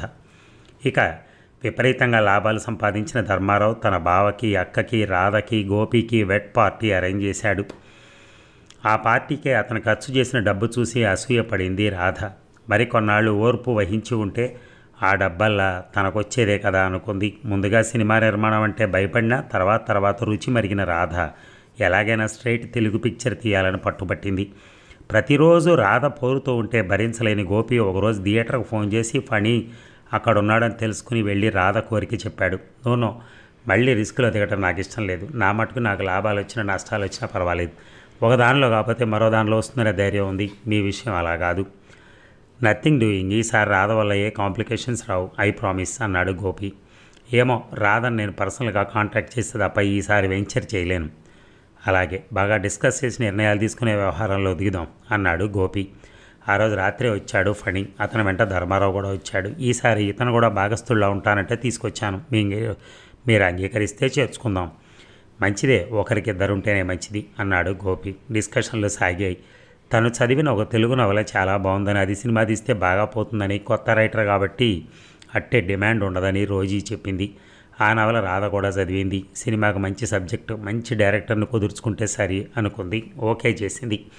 ధర్మారావు కొత్త ప్రపోజల్ పెట్టాడు. రైటర్ని, ఇతర టెక్నీషియన్స్ని, డైరెక్టర్ని, మ్యూజిక్ డైరెక్టర్ని అందరినీ, అనుభవం పండిన వాళ్ళని, బాగా పేరున్న వాళ్ళని బుక్ చేద్దాం. అయితే నటీనటులను అందరినీ కొత్త వారిని బుక్ చేద్దాం. వాళ్ళు కొంత భాగం పెడతారు. అంతా అవుట్డోర్లో తీద్దాం, కలర్లో రిలీజ్ చేద్దాం, కనుక వర్షం కురుస్తుంది అన్నాడు. ఫణికి ఆ సలహా నచ్చింది. బాగోగులు వివరించాడు. అయితే ఎంత అవుతుందో ఎస్టిమేట్ చేద్దామన్నారు. తమకున్న అనుభవంతో రెక్కలు వేశారు లెక్కలు. సగం పిక్చర్ తీశాక డిస్ట్రిబ్యూటరే పెడతాడు, అంతవరకు మనం పెడితే చాలు అన్నాడు ఫణి. వాడికి 1,00,000 పెట్టాలి అన్నాడు.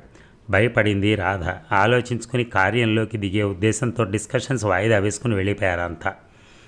ఇక తమ్ముడు, మరదలు రావటం చూసి ఆశ్చర్యపోయాడు రమణయ్య. ప్రతిసారి రాముని వెంట తీసుకొచ్చేవాడు గోపి. ఈ పర్యాయం రాము రాకుండా భార్యాభర్తలు రావటం చూసిన రమణయ్య మనస్సు ఏదో శంకించింది.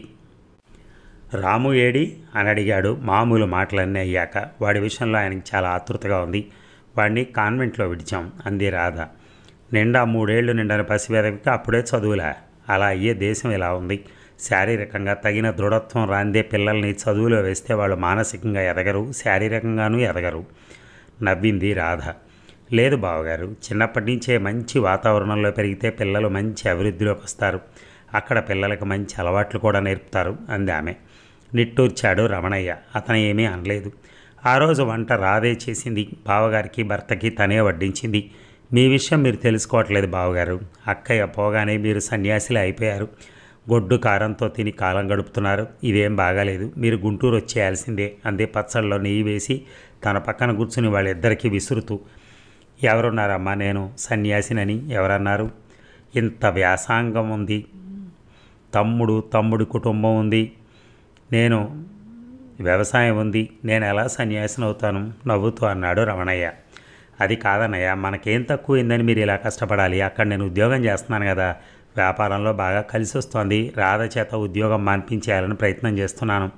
నెలకు 1000 రూపాయలు సంపాదిస్తోంది రాధ. ఆమెను ఉద్యోగం మాన్పిస్తూ ఉంటే నువ్వు ఇక్కడ రెక్కలు ముక్కలు చేసుకొని సంపాదించవలసినటువంటి అగత్యం ఏముంది?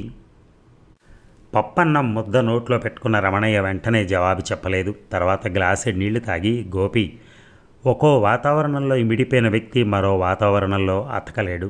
నాకు శరీర కష్టం ఉండాలి, నా పొలం, నా పైరు అనేది ఉండాలి. రోజుకు 2 పూటల పొలాన్ని చూసుకోకపోతే నాకు అదోలా ఉంటుంది. నేను ఈ పొలాన్ని విడిచి రాలేను అన్నాడు. ఆ మాటలతో గోపి నోరు మూతపడింది. రాధ ఇంకేం అనలేదు.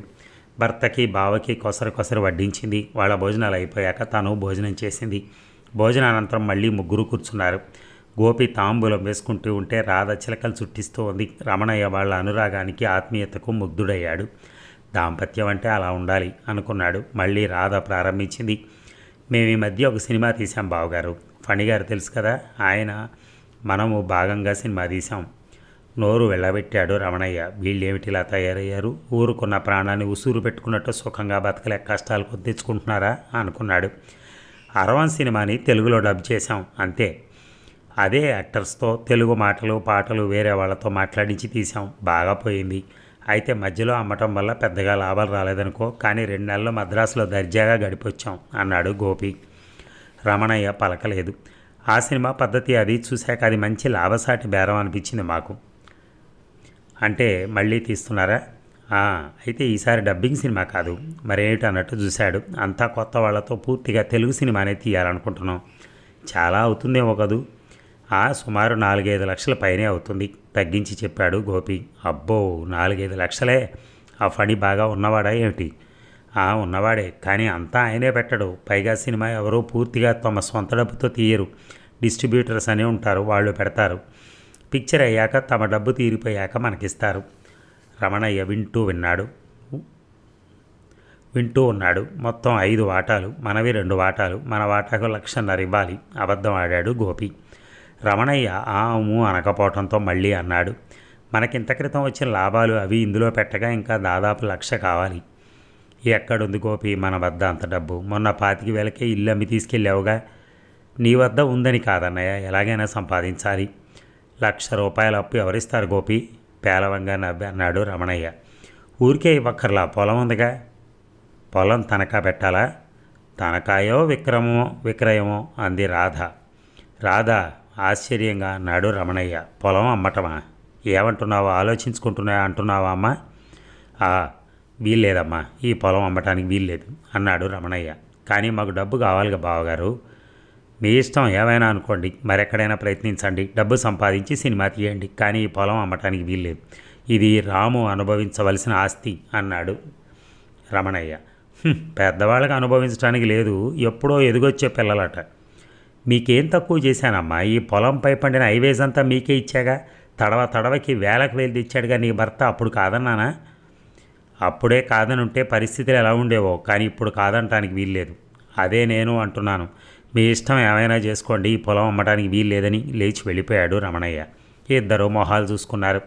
మీరు ఇలా బెల్లం కొట్టిన రాయల్లో ఉంటే ఏమీ లాభం లేదు. పదండి, కరణం గారితో మాట్లాడి మన భాగం అమ్మే ప్రయత్నం చేద్దాం.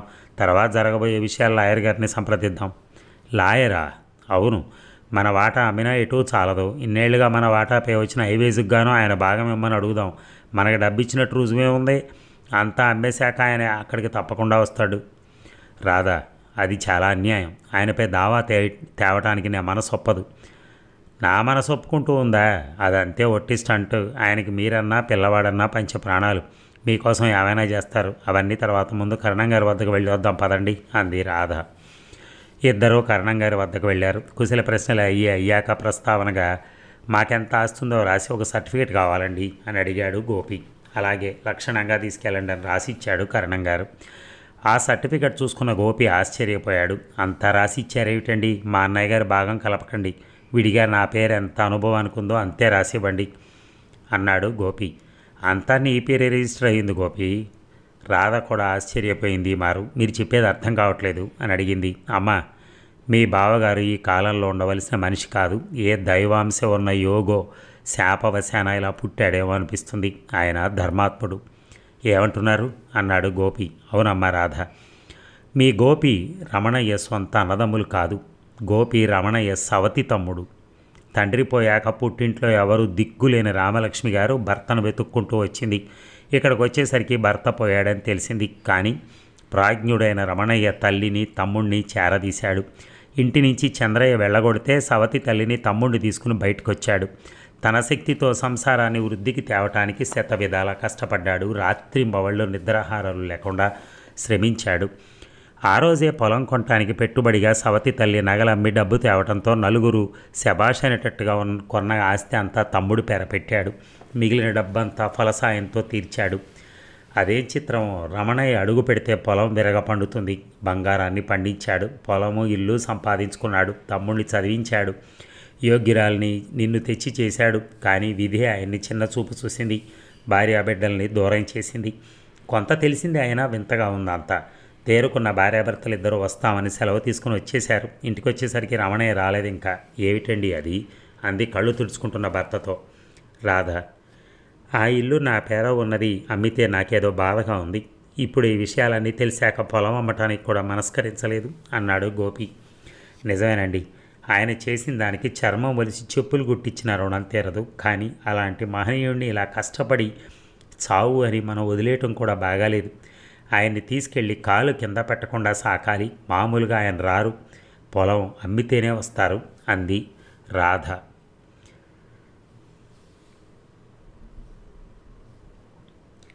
నిట్టూర్చాడు గోపి. కానీ ఆయనకది రంపప కోత. రాధ, కొన్ని సుఖాల కోసం కొన్ని కష్టాలు అనుభవించక తప్పదండి. ఎలా ఒప్పిస్తావో నీ ఇష్టం. నా ఇష్టం అంటే మరేం పర్వాలేదు. నేను చెప్పినట్టు చేయండి. ముందు ఆయన బాధపడినా తర్వాత మన దారికి రాక మానడు. గోపి అంగీకరించాడు. రాధ బాగా ఆలోచించి ఒక పథకం వేసింది. ఇక రాధ వేయించిన దండోరా విన్న చంద్రయ్య ఆనందానికి పట్టపగ్గాలు లేకుండా పోయాయి. విశాల, మీరు రమణగాడి పని అయిపోయింది, ఆస్తి అంతా అమ్మేస్తున్నాడు అన్నాడు. ఎందుకు ఆశ్చర్యంగా అడిగింది. ఎందుకో నాకు తెలియదు, అలా వెళ్ళి విచారించి వస్తాను అని వెళ్ళిపోయాడు చంద్రయ్య. విశాల మనస్సంతా చేదుగా అయిపోయింది. చంద్రయ్య సంతోషం చూసి ఆమె అసహించుకుంది. ఊరంతా విస్తుపోయింది. పొలంలో ఉన్న రమణయ్యకు విషపు గాలి సోకింది. అతను విస్తుపోయాడు. తమ్ముడు మరదలు ఇంతకు తెగిస్తారని అతను అనుకోలేదు. సేనయ్య చెప్పిందంతా విని అతనికి వాళ్ళ మొహం చూడాలనిపించలేదు. ఇంతవరకు వచ్చాక వాళ్ళు తన మాట వింటారనే నమ్మకం కూడా పోయింది రమణయ్యకి. కానీ మునసబు పిలిస్తే ఊళ్ళోకి రాక తప్పలేదు. అతను చెప్పిన ఆలోచనలను విని నాకు ఇష్టం లేదు మామ, నాదేముంది, అంతా వాడి ఆస్తి, అమ్ముకుంటానంటే నేను అభ్యంతర పెట్టడానికి నేనెవరిని అన్నాడు. మునసబు ఎంతగానో చెప్పి చూశాడు. కానీ రమణయ్య తలోపలేదు. ఇంటికి వచ్చాడు రమణయ్య. అన్నగారి మొహం చుట్టానికి చెల్లలేదు గోపికి. రాధ వంటిల్లు విడిచి రాలేదు. గోపి, ఇదంతా నీ ఆస్తి, నీ ఇష్టం, ఏమైనా చేసుకో, కానీ పిల్లవాడున్నాడు, జాగ్రత్త అన్నాడు రమణయ్య. గోపి కళ్ళల్లో నీళ్లు తిరిగాయి. వద్దు, అంత దయొద్దన్నయ్య, నన్ను 2 చెంపలు వాయించు, తిట్టు, కొట్టు, రాధాను అదుపులో పెట్టు, రాముని వాడి ఆస్తిని కాపాడుకో అని అనాలనిపించింది. కానీ అనలేకపోయాడు. మోహన్ జీ సేట్ను పిలిపించు, అతనైతే తగిన ధర ఇచ్చుకుంటాడు. కేశవయ్య విన్నా, పొల్లయ్య విన్నా, సుంకయ్య విన్నా పొలానికి తగిన ధర పలకనివ్వరు అన్నాడు గోపితో రమణయ్య. మీరే పిలవండి బావగారు, పిలిపించండి, మాకేమీ తెలియదు. మేము తప్పు చేస్తున్నామో ఒప్పు చేస్తున్నామో పెద్దవాళ్ళు మీరు ఆశీర్వదిస్తే కానీ మాకు శుభం జరగదు. పైగా మీరు మా వెంట గుంటూరు రావాలి అంది రాధ. ఆ మాటలు ఎలా అన్నానా అని ఆమె ఆశ్చర్యపోయింది. చెమ్మగిల్లిన కళ్ళు ఒత్తుకున్నాడు రమణయ్య. సేట్జీ కోసం వెళ్ళిపోయాడు అతను. ఇంత మంచితనం ఉండకూడదన్నయ్య, నీలాంటి వాళ్ళు ఈనాటి సొసైటీకి పనికిరారు అనుకున్నాడు గోపి. అతడికి మనస్సంతా చేదుగా ఉంది. వ్యవహారం ఇంతవరకు వచ్చాక వెనుతిరగటం ఇష్టమూ లేదు. కాదని మొండిగా వ్యవహరించగలిగే మొరటుతనమూ లేదు అతనిలో. ఇక 6 నెలలు ఇట్టే గడిచిపోయాయి. ఇల్లు పొలం అంతా అమ్మి తెచ్చిన డబ్బంతా ఫణి చక్రవర్తి చేతిలో పోశారిద్దరు.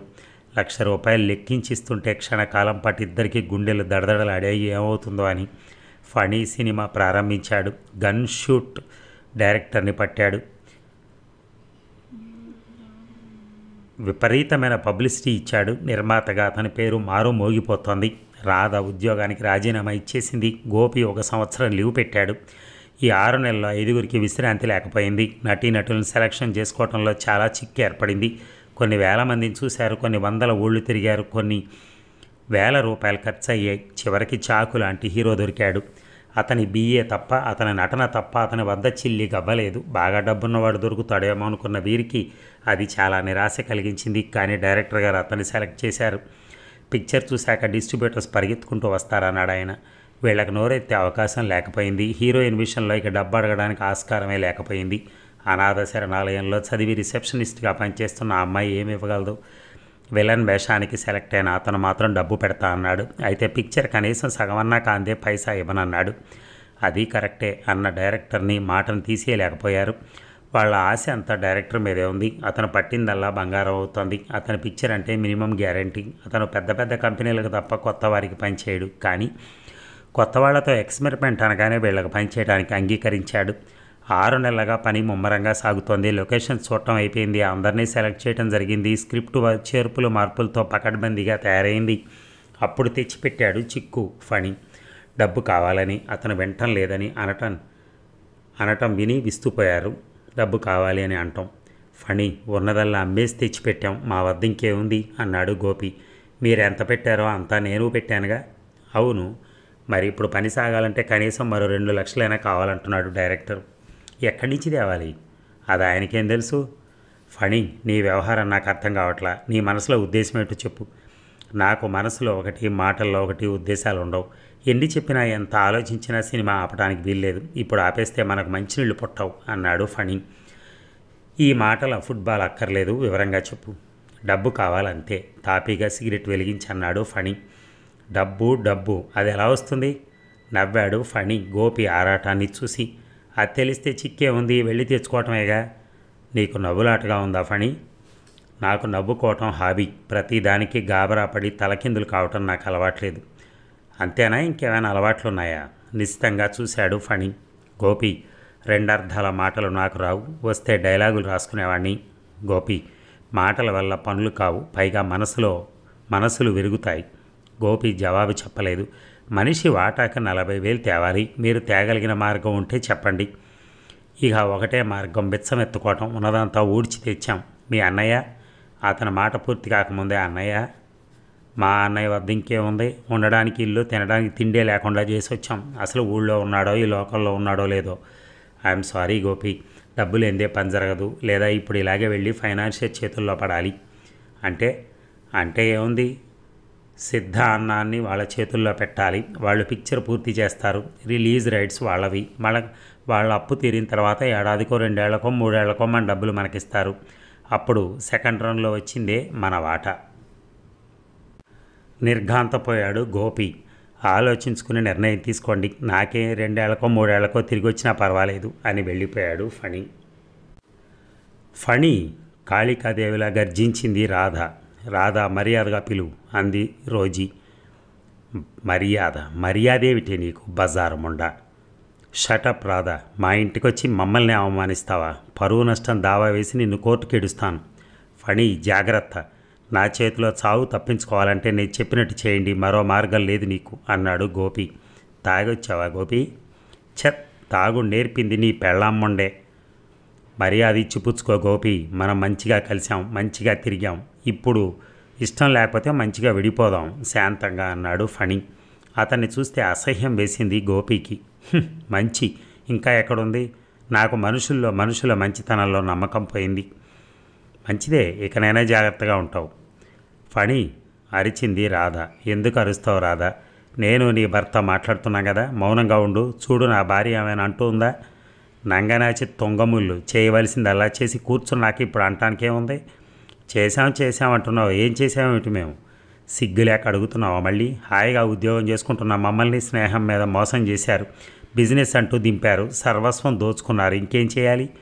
మీతో పాటు నేను నష్టపోయాను కదా. నువ్వు నీ నష్టం అంతా నాటకం. అప్పుడు ఆ డబ్బింగ్ పిక్చర్ విషయంలోనూ అలాగే మోసపోయాం. మీ భార్య తమ్ముడిని అడ్డు పెట్టుకుని అంతా ఆడావు. అలా అనుకుంటే నేనేమనుకోను. కానీ డబ్బు రావటం లేదని అయినంతకు తెగనమ్మమని మీరే చెప్పారు. తర్వాత నేను అలా చేశాను. అవును నిజమే, కానీ మమ్మల్ని అలా భయపెట్టావు. పక్కపక్క నవ్వాడు ఫణి. సిల్లి, మీరేమన్నా చిన్నవాళ్ళ చితకవాళ్ళ? చదువుకుని ఉద్యోగం చేసుకుంటున్నారు. మీకు మంచి చెడులు తెలియవా? అలా అంటే ఏం చెప్పను. నిన్ను మనస్ఫూర్తిగా నమ్మాం, మోసపోయాం. అది నీ భ్రమ. ఫణి బిగ్గరగా అరిచింది రాధ. మొదటి నుంచి నీ వింత మాటలతో గారడీ కొట్టించావు మమ్మల్ని. ఇల్లు కొనుక్కొనన్నావు, కళ్ళు మూసుకుని కొనేసాం. మేము డబ్బిచ్చాం. అది ఎవరి పేరు రిజిస్టర్ అయిందో కూడా మాకు తెలియలేదు. దస్తావేజులు తెచ్చి ఇచ్చావు. అందులో ఏముందో కూడా చూడలా మేము. అది నా తప్ప కాదు, మా ఘోర తప్పిదం. లీజ్ అగ్రిమెంట్ని మాకిచ్చావు, డబ్బు నువ్వు మింగేశావు. డబ్బు వచ్చిందన్నావు, బ్యాంకులో వేశానన్నావు. ఫిగర్స్ చూశానే కానీ బ్యాంకులో విచారించలేదు. అంతా డూప్లికేట్. మొదటి నుంచి నువ్వు ప్లాన్గానే మమ్మల్ని ఊబిలో దించావు. రాధా, పిచ్చి పిచ్చిగా వాక్కు. ఈ విషయాలు ఎవరు విన్నా నమ్మనే నమ్మరు. మీరే అబద్ధాలు ఆడుతున్నారంటారు. అయిపోయింది, అది అయిపోయింది. ఇక ఎవరంతటా వాళ్ళు ఉండటం మంచిది. ఇంకా మాకేం మిగిల్చావని విడిగా ఉండాలి? ఎంత చేసిన వాడివి. ఆ సినిమాలోనైనా మా వాటా ఉంచి ఉంటావంటే నేను నమ్మను. కరెక్ట్గా బాగా ఊహించావు. ఇక అట్టే వాక్క వెళ్ళిపో. త్వరలో ఇల్లు ఖాళీ చేయి. మీ లీజ్ అగ్రిమెంట్ అయిపోయి నెల దాటింది. ఫణి, ఎంత మోసం చేశావు. నిన్ను నమ్మి ఎవరు నమ్మమన్నారు? నేనేమి నీ బాల్య స్నేహితున్నా, బంధువునా, ఆత్మీయున్నా? ఎవరు నన్ను అంతగా నమ్మావు? మీలో ఏ స్వార్థం లేనిదేనే అంతగా ఆశ్రయించావా నన్ను? అంతగా కళ్ళు మూసుకుని పోయి వ్యవహరించావే? అంటే వెళ్ళి తేవటమేనా? మీరు తెచ్చి ఇచ్చారు, నేను అందుకున్నాను. లాభం వస్తే ఇచ్చాను, జల్సాగా ఖర్చు పెట్టుకున్నారు.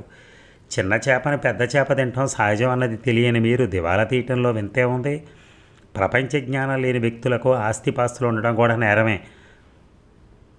తండ్రో అన్నో సంపాదిస్తే జల్సాగా ఖర్చు చేయటం మోసం చేయటం కంటే నేరమేగా. మీ అన్నయ్య ఎంత చేశాడు, అందుకు ప్రతిగా నువ్వేం చేశావు? దాంతో పోల్చుకొని నేనేం చేశానో చెప్పు. యూ బ్లడీ అని లేచి కూర్చున్న కుర్చీని తీసుకుని అతని మీదకి దుమికింది రాధ. ఆ దెబ్బ తప్పించుకుని, Radha, this is too much. మీపై పోలీస్ కంప్లైంట్ ఇవ్వవలసి వస్తుంది. Get out. ఇంకొక క్షణం ఇంట్లో ఉంటే మిమ్మల్ని మెడపెట్టి గింటించవలసి ఉంటుంది అన్నాడు ఆగ్రహంతో ఫణి. నోట మాట రాలేదు ఇద్దరికి. Yes, I say get out అరిచాడు ఫణి. చచ్చిన చావై కక్కలేక మెంగలేక ప్రతీకారంగా ఏమీ చేయలేక జీవితంలో దగాపడిపోయిన గోపి, రాధ ఇద్దరు ఇంటికి తిరిగి వచ్చారు. ఇంటికి వచ్చాక ఇద్దరికీ మొహాలు చూసుకోవటానికి కూడా చెల్లటం లేదు. ఇసుక హర్మ్యంలాగా కూలిపోయిన తమ సంసారాన్ని చూసుకుని వాళ్ళ గుండె చెదిరిపోయింది. అన్ని విధాలా చెడిపోయాక ఇంకా ఏమని బతకాలి, ఎలా బతకాలి అన్న ప్రశ్న వేధించసాగింది ఇద్దరిని. ఉండి ఉండి చివరికి రాధా అన్నాడు గోపి. అతని పిలుపులో కోటి వేదనలు ధ్వనించాయి. గోపి అంది రాధ. ఆమె గొంతులో దైన్యం గూడు కట్టుకునుంది. ఆ పిలుపుల్లో ఇద్దరికీ తమ కర్తవ్యం ఏమిటో తెలిసిపోయింది.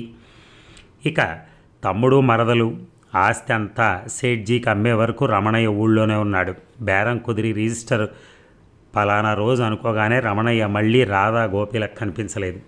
రాధా గోపి రమణయ్యను తమతో తీసుకెళ్లాలని శతవిధాలా ప్రయత్నించారు, కానీ రమణయ్య జాడ తెలియలేదు. వాళ్ళు వెళ్ళిపోయాక సుమారు వారం రోజులకు కనిపించాడు. అన్ని రోజులు అతను తన చెరుకు తోటలో, తన అరటి తోటలో, తన పసుపు తోటలో, తన మాగాణి భూమిలో అడుగడుగున అంగుళం తిరిగాడు. తన చేజేతుల ఎత్తు పల్లాలు తీర్చిదిద్ది బలాబలాలు పరీక్షించి సత్తువ చేసుకుని బంగారం పండించిన తన భూమిని వదిలి రాలేకపోయాడు. కానీ ఇంకా ఏం హక్కు ఉంది తనకి? ఇన్నాళ్ళు తను సంరక్షకుడుగా పనిచేశాడు. అయిపోయింది, రుణం తీరిపోయింది. ఇంకా ఏం మిగిలిందని ఇక్కడ ఉండాలి అన్నా తనను ఉండనిస్తారా అనుకున్న రమణయ్య పొలం విడిచి వచ్చాడు. సేట్జీ పిలిచాడని చెప్పినప్పుడు రమణయ్య వెళ్ళటానికి నిరాకరించాడు. పాకలో ఉన్న సామాన్ని సీనయ్యకి, రంగమ్మకి ఇచ్చేస్తుండగా వచ్చాడు సేట్జీ కుమారుడు. రమణయ్యజీ, డబ్బుందని పొలమైతే కొన్నాం, కానీ మాకు వ్యవసాయం ఏం తెలుసు, మీరే అజమాయిషీ చేయండి అని అడిగాడు మరే ఉపోద్ఘాతం లేకుండా. నవ్వాడు రమణయ్య. జీవం లేని అతను నవ్వు చూసి ఇతను అంగీకరించిన వ్యవసాయం చేయించలేడు, తిండి దండగా అనుకున్నాడు సేట్జీ కుమారుడు. నా చేత కాదు బాబు అన్న రమణయ్య సమాధానం విని రెట్టించకుండా తిరిగి వెళ్ళిపోయాడు అతను. వ్యవసాయం పనిముట్లు, పాత సామాను అవి అన్నీ ఇచ్చేశాడు రమణయ్య. కట్టుబట్టలు, ఒక చేతి చెంబు తీసుకుని బయలుదేరాడు రమణయ్య.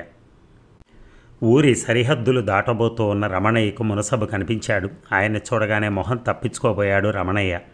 రమణయ్య మునసబు చూడనే చూశాడు, పిలిచాడు. కన్నీళ్లు తుడుచుకుని ఏం మామా అని అడిగాడు. చాలా అన్యాయం అయిపోయింది రమణయ్య.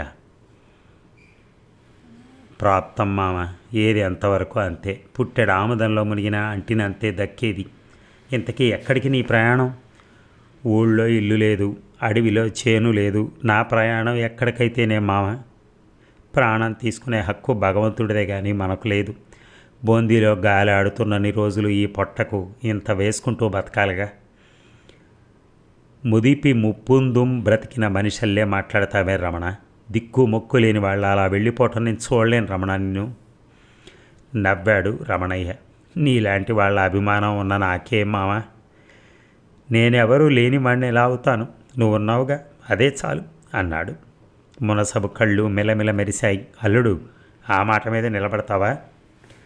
ఏ మాటిచ్చి ఎప్పుడైనా తప్పానా మామ? అయినా ఇంకా ఏం మిగిలిందని మాట చెప్పాలి మామ. ఈ మాట తప్పాలి ఏముంది అసలు నా దగ్గర? అదిగో ఆనే రాసే వద్దు. భగవంతుడు ఏది ఎందుకు తెచ్చి పెడతాడో నీకు నాకేం తెలుసు. నువ్వు ఇలా వెళ్ళిపోవద్దు, ఊళ్ళోనే ఉండు. ఉండి ఏం చేయాలి మామ? ఇంతకుముందు ఏం చేసేవాడివి రమణయ్య? మీ మామ నన్ను అన్నయ్య అని పిలిచేవాడు. నీ భార్య కూడా నన్ను బాబాయ్ అని పిలిచేది. ఆ ప్రేమే నన్ను బంధిస్తోంది రమణ. రమణయ్యకి దుఃఖం ఆగలేదు. రమణయ్య, మీ మామ పెళ్ళప్పుడు 2 ఎకరాలు బరక ఇచ్చాడు. మాగాణి ముందు నీకది అవసరం కనిపించలేదు. అంతా పోయినా నీదంటూ అది నిలిచిపోయింది. ఆ బీడును సాగు చేసుకుంటే నీ జీవనం వెళ్ళిపోకపోదు. బికారిలా దేశంపై పడేదానికంటే నీదంటూ ఉన్న పొలాన్ని సాగు చేసుకుని తృణమో పణమో సంపాదించుకుని బ్రతకటం గౌరవం కదూ. ఆశాజ్యోతి తళుక్కుమంది. నిజమా అడిగాడు రమణయ్య. నువ్వు వెనుతిరిగి నా వెంటరా, రికార్డు చూపుతాను. రమణయ్య నూతనోత్సాహంతో మునసబును అనుసరించాడు. ఇక తన పొలాన్ని చూసుకున్నాడు. బీడు అయినా ఈ పొలం తంది. ఇందులో తుమ్మ చెట్లు పెరిగాయి, నానా రకాలుగా పాడు మొక్కలు మొలిచాయి. అయినా సేవించుకుంటే ఇందులో పంట రాకపోదు అనుకున్నాడు. మట్టి ముట్టుకొని ప్రేమగా తన చేతి నిండా తీసుకున్నాడు. ఇది తన భూమి, తన తల్లి, తనకి తనలాంటి లక్షలాది ప్రజలకు తిండి పెట్టే మాతృదేవత. ఈమెను సేవించాలి, కృషి చేయాలి, పండించాలే కానీ ఈ దేశం రత్న గర్భ. ఈ పొలాన్ని పంట భూమిగా మారుస్తాను. స్వయంగా పని ప్రారంభించాడు రమణయ్య. సేనయ్య, రంగమ్మలు వద్దన్నా బలవంతంగా వచ్చి సహాయం చేయటం ప్రారంభించారు. కట్టెలు కొట్టి తెచ్చారు, గడ్డి కోశారు. పాకకి నిట్టాళ్ళకి అవి స్వయంగా కొందరు కొండకు వెళ్ళి తెచ్చుకున్నారు. చిన్న పాక వేసుకున్నాడు. వ్యవసాయం పనిముట్లన్నీ తెచ్చిచ్చారు సీనయ్య, రంగమ్మ. చిన్న కారు రైతు పథకం కింద బ్యాంకుకు వెళ్ళి రుణం తెచ్చుకున్నాడు రమణయ్య. ఓ చిన్న సైజు ఎద్దుల జత కొన్నాడు. వ్యవసాయం ప్రారంభించాడు. ఊరికంతా విడ్డూరంగా అనిపించింది. రమణయ్య మనిషి కాదు, రాక్షసుడు అనుకున్నారంతా. ఇక స్టేషన్లో దిగి బస్సు మారి వచ్చాడు గోవిందు. రమణయ్య గారు ఎక్కడుండారు బాబు అని అడిగాడు గోవిందు ఎదురైన ఒక ఆసామిని చూసి. ఎవడు వీడు, ఊరికి వెలితిగా బతుకుతున్న రమణయ్యను గురించి ఇంత గౌరవంగా అడుగుతున్నాడు అనుకున్నాడు చంద్రయ్య. చెప్పండి బాబు, ఎవరు నీవు, ఎందుకు రమణయ్యని గురించి అడుగుతున్నావు అని అడిగాడు చంద్రయ్య. నేనెవరైతేనేం బాబు, రమణయ్య గారింటికి దారి చెప్పండి. పో పకీరు వెధవల గురించి అడిగే ప్రతి వెధకి జవాబు చెప్పటమేనా నా పని కసురుకున్నాడు చంద్రయ్య. పుణ్యాత్ముడివి అనుకుని ముందుకు కదిలాడు గోవిందు. గోవిందు చేతిలో ఉన్న కుర్రాన్ని చూసి ఎవరీ చాకు లాంటి కుర్రాడు అనుకున్నాడు చంద్రయ్య. ఎలాగైతేనే రమణయ్య ఊరికి దక్షిణంగా పొలాల్లో పాక వేసుకుని ఉంటున్నాడని కనుక్కున్నాడు గోవిందు. అతి ప్రయాస మీద రమణయ్య పాకకు చేరుకున్నాడు. ఏమయ్యా నువ్వేనా, ఎలా ఉన్నావు, బాగున్నావా, మీ పెద్దయ్య గారు ఎక్కడా? గోవిందు ప్రశ్నలు విని కనుబొమ్మలు ముడిచాడు రామయ్య. రాము అని కేక వేశాడు. అతని నరాల్ని తెంచుకుని ప్రవహించింది ఆనందం. నాన్న కేకేశాడు రాము. పెద తండ్రి కౌగిల్లో నలిగిపోతున్నాడు వాడు. రమణయ్య కళ్ళ నుంచి నీళ్లు దారగా కురుస్తున్నాయి. తమ్ముడు మరదలు తనను కాదని వెళ్ళిపోయినా వీడు తనను వెతుక్కుంటూ వచ్చాడు. మరో భూమి లాంటి తన జీవితంలో వీడు మల్లెతీగలా ప్రవేశిస్తున్నాడు. దూరమైన తమ్ముడు మరదలు తిరిగి ఈ రూపంలో తన వద్దకు వస్తారా? మళ్ళీ తన జీవితంలో ఆనందం వస్తుందా? సుఖపడే రోజులున్నాయా తనకి?